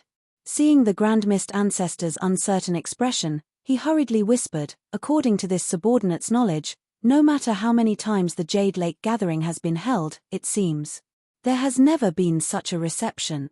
The Great Sage Hall, Dragon Island, and Immortal Palace have given Xiao Hua too much glory. In this subordinate's opinion, the peak of prosperity is bound to decline. I'm afraid there are many hidden dangers behind this glory. Daoist Rider Crane's Lord Sect Master made the Grand Mist Ancestor's heart itch. He smiled and nodded, Your opinion is exactly what I think. Xiao Hua is just a Dao Gate's child. How would he know how to strategize? Didn't you see that he actually destroyed his own blood steely? Isn't this giving others a reason to criticize him? A person who goes back on his word. It's only because of the current situation of the three continents that he can be so arrogant. Ari, The times make heroes, in terms of luck. I'm still half a step behind Xiao Hua. Lord Sect Master's luck is about the same. Daoist Rider Crane laughed. At this time, being praised by everyone is like being roasted on a fire. When it's time to make the real arrangements, only then will the cultivation base be tested. In this subordinate's opinion, Lord Sect Master's magic power is divine and can control yin and yang. Lord Sect Master is the one with the real good luck. Humph, good luck is just a facade. The Grand Mist Ancestor coldly snorted. His gaze swept over the tightly shut door of the soaring cloudside hall, and he transmitted, all kinds of luck are like paper and silk in front of a plan. Before everything is revealed, everything is like the moon in the water. In the end, Xiao Hua will know that everything he did is just to pave the way for me. Everything he has is mine. This subordinate has this confidence. Daoist Rider Crane's eyes narrowed. He also looked at the soaring cloudside hall and replied, "Only Your Majesty is the master of this palace. Only Your Majesty is qualified to be the Dao Gates. Lord Sect Master." Not to mention that the Grand Mist Ancestor and Daoist Rider Crane were flattering each other in front of the soaring cloudside hall. On the other side of the soaring cloudside hall, there was a similar door. Moreover, this door was also vermilion red. However, this door was decorated with 36 golden stars. This door was also tightly shut. Moreover, there was no plaque on it. Hundreds of armored female generals stood guard in front of the door. Boom! There was a roar high in the sky, and a 5-colored spot of light was born in the starry sky. The spot of light shook the void and streaked across the sky. Behind the spot of light, clouds like a bridge of clouds surged out from the vibrating space and covered the horizon. The female generals guarding the door tensed up. Among them, 10 of them moved and landed on the bridge of clouds. The leader's eyes flashed with a clear light as she looked at the other side of the bridge of clouds. In less than the time it took to brew a cup of tea, dozens of female officials dressed in palace attire flew over with 2 imperial canopies. At this time, the 2 imperial canopies were not covered by the multicolored light, revealing the 2 charming princesses inside. 2 of the princesses looked very similar, but their expressions and temperaments were completely different. One had a cold expression with bright eyes that emitted a murderous aura. The female officials near the canopy lowered their heads and didn't dare to come closer. Wasn't this the 5th princess of the immortal emperor, Qingqing? The other one had a sorrowful expression and looked around with a pitiful expression. This was the 6th princess of the bright jade palace, Miao Miao. At this time, there was a faint blue and white mark on her forehead. This mark was in the shape of a thunderbolt with faint flashes of lightning inside. Whenever lightning flashed, the princess would frown. She couldn't help but cover her chest. Then, strands of 5-colored light rushed out from her chest. This 5-colored light traveled up her jade-white neck to her forehead and entered the blue and white mark. Your Highness. The one guarding the canopy was naturally Yu Xiajing. She saw the princess's frown and quickly asked, Your Highness. If you can't hold on, how about you let Princess Miao Miao see the Empress and ask for leave on her behalf? We'll return to the Jasper Flower Palace right now. Mph, we're already in front of the Lingyun Side Palace. How can we return? Princess Qingqing snorted and said, Plus, this princess didn't have time to ask for His Majesty's forgiveness after the battle at Chaomu Ya. This gathering is a good opportunity. If this princess doesn't come and His Majesty asks, won't this princess be punished? This servant knows. Yu Xiajing smiled bitterly, but this servant is worried about Your Highness' injuries. There's no need for that. Princess Qingqing waved her hand in annoyance, stopping Yu Xiajing from speaking. A rare look of confusion appeared in her eyes. She wasn't looking at Yu Xiajing or Princess Miao Miao. Instead, she was looking at the boundless stars. Your Highness. Yu Xiajing glanced at Princess Miao Miao and whispered to Princess Qingqing, You haven't seen many messages yet. This servant thinks you should. Take a look before entering the Lingyun Side Palace. We'll see. Princess Qingqing frowned again. Her injuries were clearly acting up again. She said impatiently, Nothing is more important than asking for His Majesty's forgiveness right now. Yes, Your Highness. Yu Xiaojing opened her mouth but stopped when she saw Princess Qingqing's pain. Big sister. Princess Miao Miao's gentle voice rang out when she saw Princess Qingqing in such a state. I heard you went to Prime Purity Palace after returning from Dawn and Dawn. Why haven't you recovered yet? HMPH. Princess Qingqing's eyes flashed with shame and anger. The one who injured me is a Daoist Grand Ascension Stage cultivator. He seems to be even more powerful than the master of the Shangqing Palace. The master's medicine can only treat the symptoms, not the root of the problem. If I want to recover, I'll have to rely on my own cultivation. Ah! A Daoist Mahayana, he. How could he ignore his status and bully the weak? Princess Miao Miao was shocked and patted her chest, worried for Princess Qingqing. Thank goodness you're lucky, but how long will it take for you to recover? I'm afraid. It won't be for at least 1,000 years, Princess Qingqing replied through gritted teeth. Alas, elder sister. Princess Miao Miao turned her head and looked to the left of the imperial canopy. She waved her hand to signal those female officials to stay away. Then, she said in a low voice, although I don't understand these fights and I don't like to compete, I still occasionally hear some rumors. What rumor? Princess Qingqing withdrew her thoughts and asked indifferently. Princess Miao Miao hesitated. Please don't be angry if I tell you. Tell me, I won't be angry. Princess Qingqing's face was a bit cold. It seemed she already knew what Princess Miao Miao wanted to say. Princess Miao Miao sighed, but she still said, I heard. You and Shinshin have some misunderstandings. You seem to have accidentally injured her back then. Since you're talking about Daoist Mahayana, you must be talking about Daoist Master Xiaohua, right? With his strength, how could he only injure you? Presumably, this move of his was also to avenge Shinshin, right? You injured Shinshin and he injured you. We're even now, don't take it to heart. Princess Qingqing knew Princess Miao Miao didn't like this kind of news. It was already good that she knew something. She shook her head. It's not Xiaohua, it's another cultivator.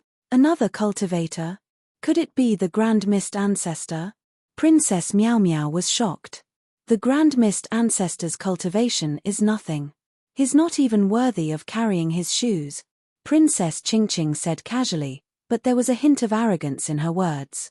She was shocked and hurriedly looked at Princess Miao Miao.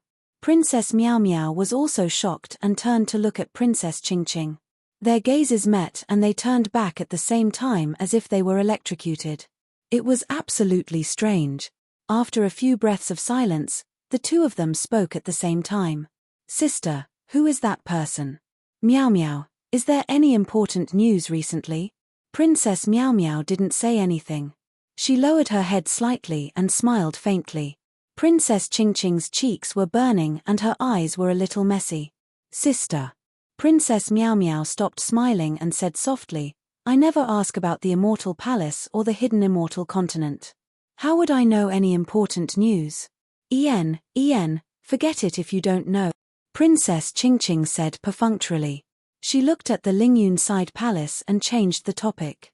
Sister, I remember that it's only been a few days since the Jade Lake Gathering. Why is the Jade Lake Gathering being held again? Who are they inviting? Is it the new Confucian sage? If you don't know, then I don't know either. Princess Miao Miao smiled. But it's the Empress Imperial Decree. We'll go. No. Princess Qingqing became nervous as her imagination ran wild. I have to see what's going on first. Otherwise, I'll be caught off guard. Jing-er. Yes, Your Highness. Yu Xiaojing naturally stayed away from the canopy and hid her ears in her heart. Seeing Princess Qingqing waving at her, she hurriedly flew over. Quick, show me the latest message, Jade Eye. Princess Qingqing was anxious. Lightning flashed between her eyebrows again. She couldn't help but hold her heart again. Yu Xiaojing felt sorry for her, but she didn't dare to delay. She took out a dozen jade eyes and handed them over. Are you Princess Qingqing and Princess Miao Miao in front?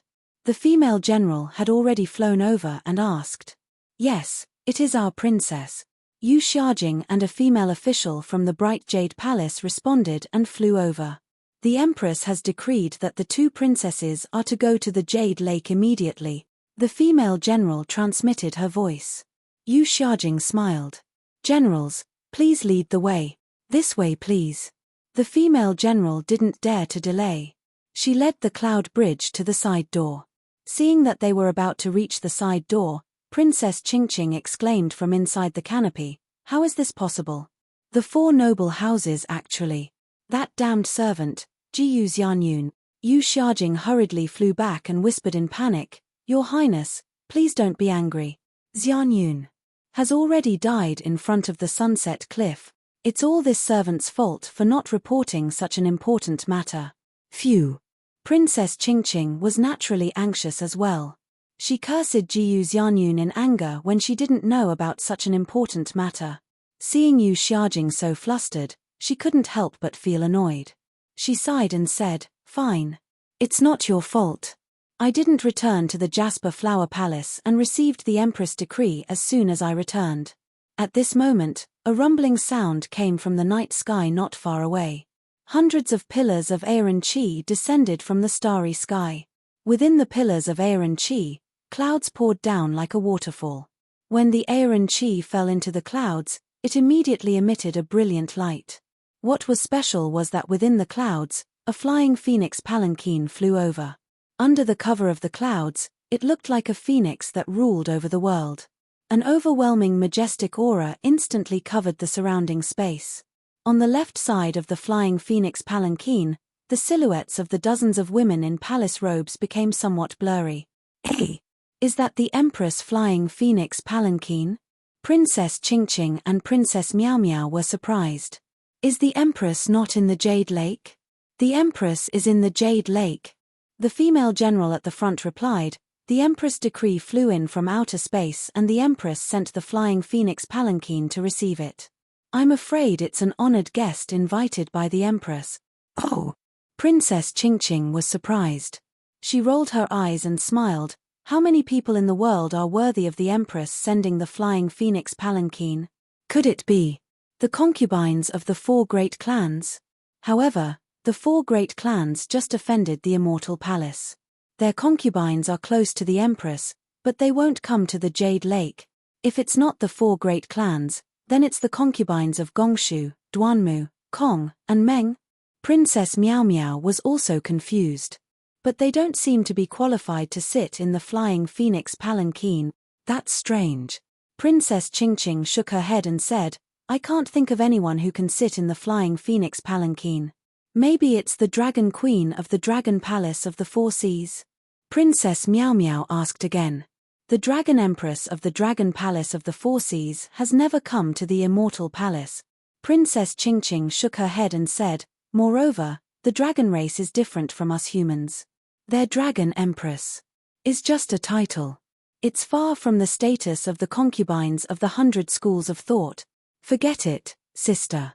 We don't need to guess." Princess Miao Miao said with a smile, "We have to kneel when the flying phoenix palanquin appears. Won't we know when the honored guest comes out?" Mph. Kneel. Princess Qingqing's eyes flashed with pride. "One day, I will sit in the flying phoenix palanquin and make that slut kneel." Sigh. Princess Qingqing's voice wasn't loud, but Princess Miao Miao heard it clearly. She naturally knew who the slut was. She could only sigh and walk out of the imperial canopy. She walked to the side of the cloud bridge with Princess Qingqing and prepared to welcome the flying phoenix palanquin. The clouds were like a bridge. The palanquin above the clouds was like a phoenix that spread its wings and landed in front of the palace gate. Princess Qingqing and Princess Miao Miao had already flown to the palace gate from the side door when the palanquin approached. When the clouds converged, the flying phoenix palanquin stopped in midair. The clouds turned into a huge illusion of a phoenix and rushed through the red door. Behind the illusion, a woman in palace attire walked out of the palanquin. Princess Qingqing, Princess Miao Miao, and many other female officials hurriedly knelt on the ground and shouted, "We respectfully welcome your majesty." As the phoenix illusion landed on the crimson door, the 36 stars flashed at the same time. Boom boom. The crimson door next to everyone slowly opened. The phoenix illusion landed inside the door and set off a complete brilliance. Many female officials flew out from the radiance and knelt on the ground while shouting, "We respectfully welcome your majesty." "Ayo, sister, get up, get up." Just as Princess Ching and Princess Miao Miao knelt on the ground and didn't dare to raise their heads, a familiar voice rang in their ears. "Little sister doesn't deserve such great respect." "Ah! Xin." When Princess Ching heard this, it was as though she had been struck by lightning. She looked up in shock and disbelief at the new princess who was blushing bashfully.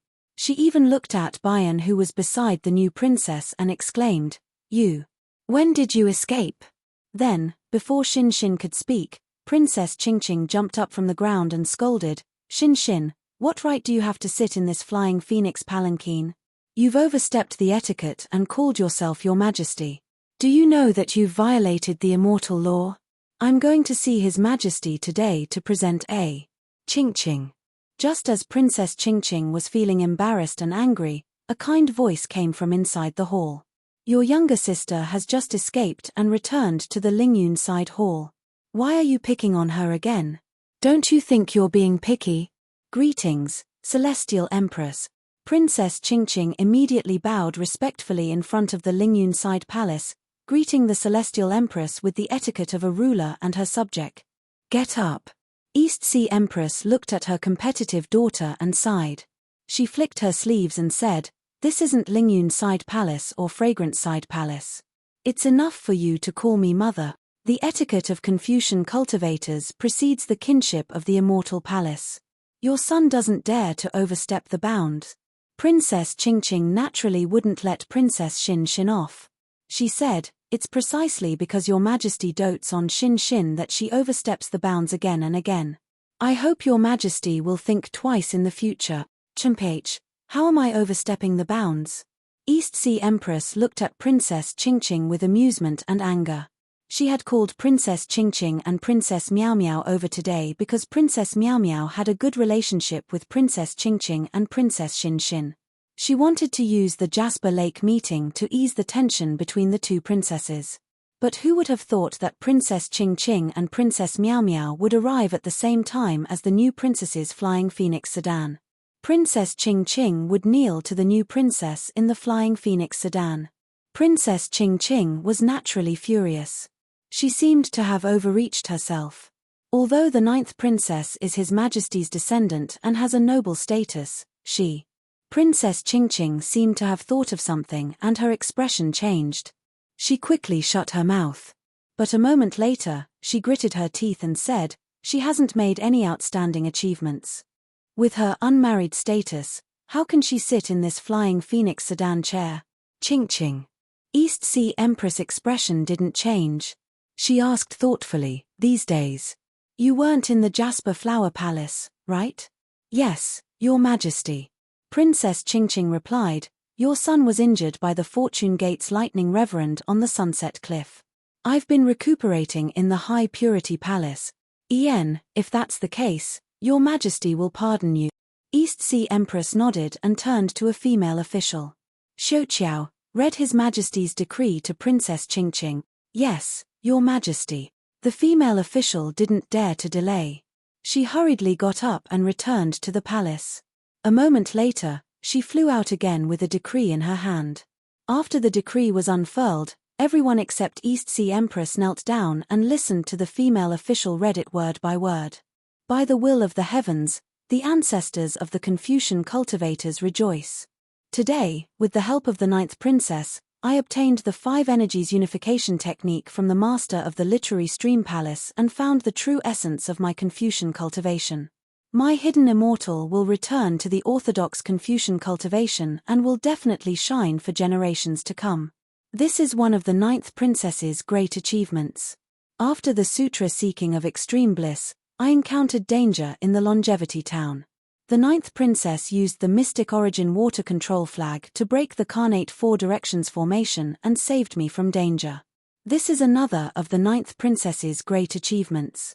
When the hidden immortal died and the 9 provinces formation collapsed, I, the 9th princess, fearlessly took the risk and brought my 9 provinces cauldron formation to the Tao Gate. This is the third of the 9th princess's great achievement. The ninth princess's 3 great merits are the auspicious purple clouds, the Eastern Ascension Immortal Palace, and her name in the annals of history. Therefore, this emperor hereby grants the ninth princess the title of Purple Clouds, and she will enjoy the first class of imperial concubines. PFFF. Before the female official could finish reading Immortal Emperor Go Chen's decree, Princess Qingqing spat out a mouthful of blood and collapsed in front of the Lingyun side palace. Sister. No one dared to move. Princess Xin Xin hastily got up and helped Princess Qingqing up. You. Why did you do this? Get out of my way. Princess Qingqing's face was pale, but she still waved her hand and slapped Princess Qingqing's hand away. You only obtained some opportunities. What's there to be arrogant about? Sigh. Princess Xin Xin sighed. She looked at Princess Qingqing and whispered, I've fought with you for thousands of years. Now that I look back, I find it laughable. From now on, the Immortal Palace is yours. I'll hand it over to you. HMPH. Princess Qingqing sneered. Don't try to fool me with these words. Don't think I don't know what you're thinking. Let me tell you, you've only taken a few more steps. The one who has the last laugh is the true winner, sister. Princess Xin Xin naturally wasn't afraid of Princess Qingqing. She calmly replied, believe it or not. Only when you meet the things and people that you should meet will you realize that. The things that you worked so hard for before are really just smoke. Qingqing. The East Sea Empress looked at Princess Qingqing with heartache. She whispered, listen to His Majesty's decree first. Princess Qingqing gritted her teeth and slapped Princess Xin Xin's hand away again. She struggled to get up and kneeled. Ancestor, Fortune Gate Xiao Hua is a handsome human. He created the Fortune Gate and established the Xiao World Empire. He is our Immortal Palace's lightning master. He fought against the 4 great clans at Dawn and Dusk Cliff. He worked together with me to resist the 4 great clans at Longevity Town. His sincerity towards the ninth princess was felt by the heavens and broke the ninth princess's heaven's punishment prison crystal. I cannot go back on my words. Today, I announce to the world that I agree to Xiao Hua's marriage proposal. Once Xiao Hua sets up the 9 provinces grand formation for our Immortal Palace, he can marry the ninth princess. Thus, the East Sea Empress smiled as she looked at Princess Qingqing.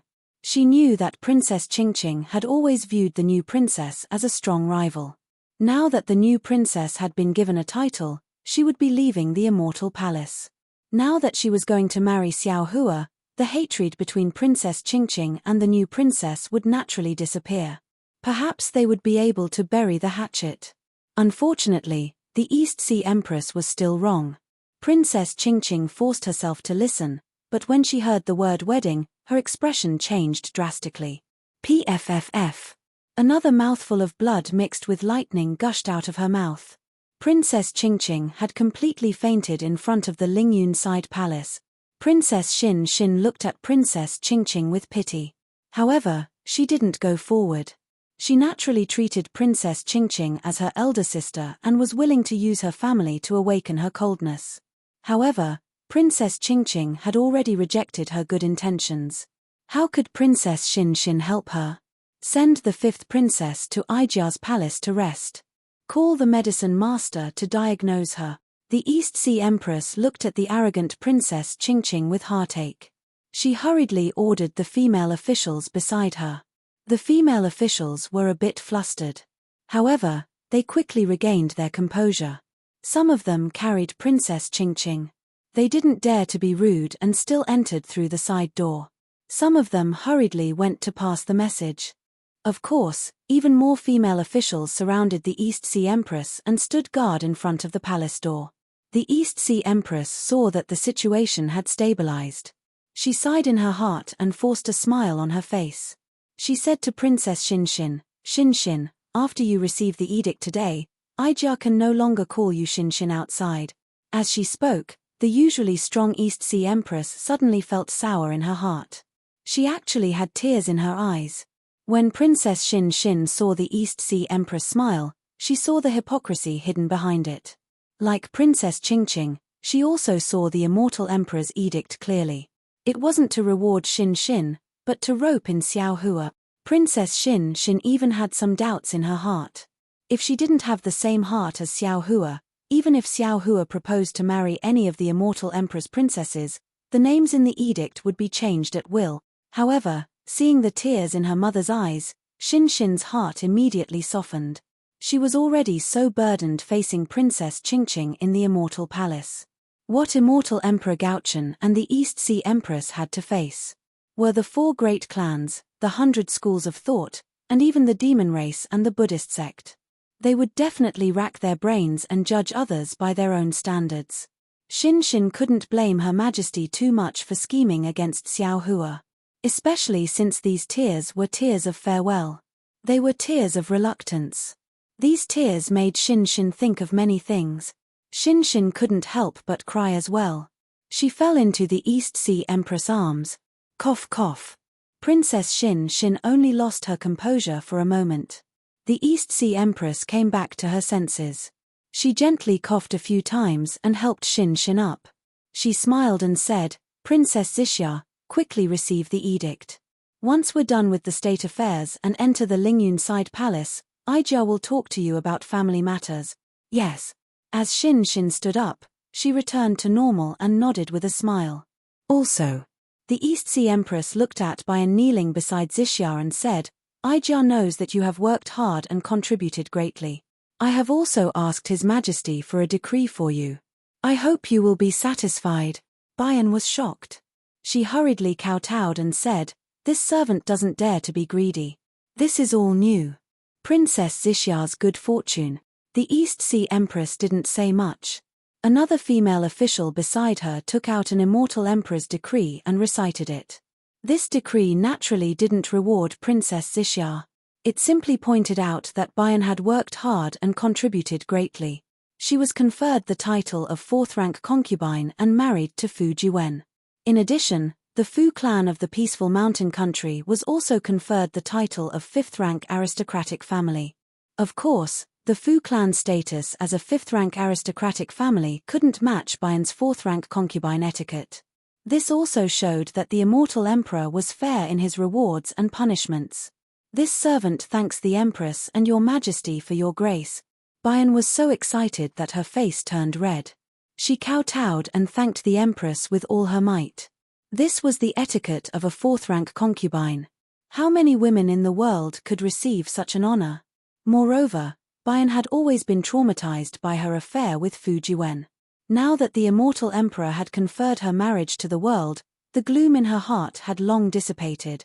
Not to mention, because Bayan had married into the Fu clan had also been promoted to a 5th-rank aristocratic family. This was something that the tiny Fu clan couldn't even dream of. Bayan was almost certain that once this decree was issued, the Fu clan would definitely worship her like a real concubine. Of course, while Bayan was thanking the Empress, she also understood that this decree wasn't just about informing Xiao Hua and stopping the 4 great aristocratic families. It was also about her marrying Fu Jiwen, the famous Confucian cultivator of the Fortune Gate. Fu Jiwen, Yu Xiajing and the other female officials of the Jasper Flower Palace didn't dare to enter the Lingyun side hall without the East Sea Empress order. At this time, they were also kneeling at the side. When they and the female officials of the Jade Brightness Palace heard about Bayan's grace, they couldn't help but feel envious. There were countless female officials in the Immortal Palace. Although Bayan wasn't unprecedented, there probably wouldn't be anyone like her in the past 10,000 years. You all have seen it clearly. The East Sea Empress glanced at Yu Xiajing and the others and said coldly, "The Emperor Star Palace's Bayan is your role model. You all should assist your princess well. Don't cause any trouble. I hope that there will be more decrees like this from my hands in the future." Yes, this servant understands. The female officials didn't dare to be disrespectful and hurriedly nodded in agreement. "You all can enter from the side door." The East Sea Empress nodded and ordered, "Miao Miao, I and Princess Xixia will wait for you at the Azure Sky Pavilion." "Yes, Empress." After Princess Miao Miao and the others knelt, they watched as the East Sea Empress held Princess Xixia's hand and Bayan accompanied her into the palace. Then, they followed the other female officials into the side door. After entering the palace, they saw that it wasn't an ordinary palace. Instead, It was an expanse of lakes and mountains. What greeted them was a vast expanse of blue waves. The blue waves were like a mirror, reflecting all the strange scenes in the heavens above. When they looked at the heavens above, they saw that it wasn't a blue sky and white clouds. Instead, layers of 9-colored clouds formed a jade necklace, hanging above everyone's heads like lanterns and streamers. As if a gust of wind had blown past, the jade necklace swayed, and the entire sky swayed. Amidst the layers of jade necklace, even more multicolored clouds condensed into auspicious shapes of dragons and phoenixes. When these auspicious shapes fell into the blue waves surged like waves. Pillars of air and chi that pierced through the heavens and the earth rose like steam, surging between the heavens and the earth. It was somewhat similar to the Buddhist light of the Buddhist sect. Countless images of mountains and rivers flashed out from these pillars of air and chi. The sounds of war, the sounds of men plowing and women weaving, all appeared before everyone's eyes. However, the East Sea Empress and the others didn't pay attention to these beautiful scenes. Instead, they stepped into the auspicious shapes and landed on the blue waves. Clouds immediately surged out from the blue waves, supporting the East Sea Empress and Princess Xixia. They transformed into rainbows that fell into the depths of the blue waves. Wherever the rainbows passed, the jade necklace seemed to be blown by the wind, splitting into two. In just a moment, as the jade necklace swayed, a blue flower appeared in the air. This flower was sparkling and translucent, overflowing with precious light. Before it even flew close, a fragrance that seeped into one's heart followed everyone's gaze, emerging from their noses and mouths. When the fragrance filled the air, the space near the flower lit up with 9 colors.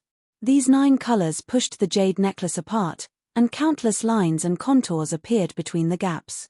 When the East Sea Empress flew to the front of the lines, these lines quickly combined, and a jade-colored huating appeared before everyone's eyes. When the huating appeared, a rainbow bridge stretched out from the huating and caught the clouds beneath everyone's feet. When the rainbow bridge shrank, everyone's figures gradually disappeared before they could even touch the huating.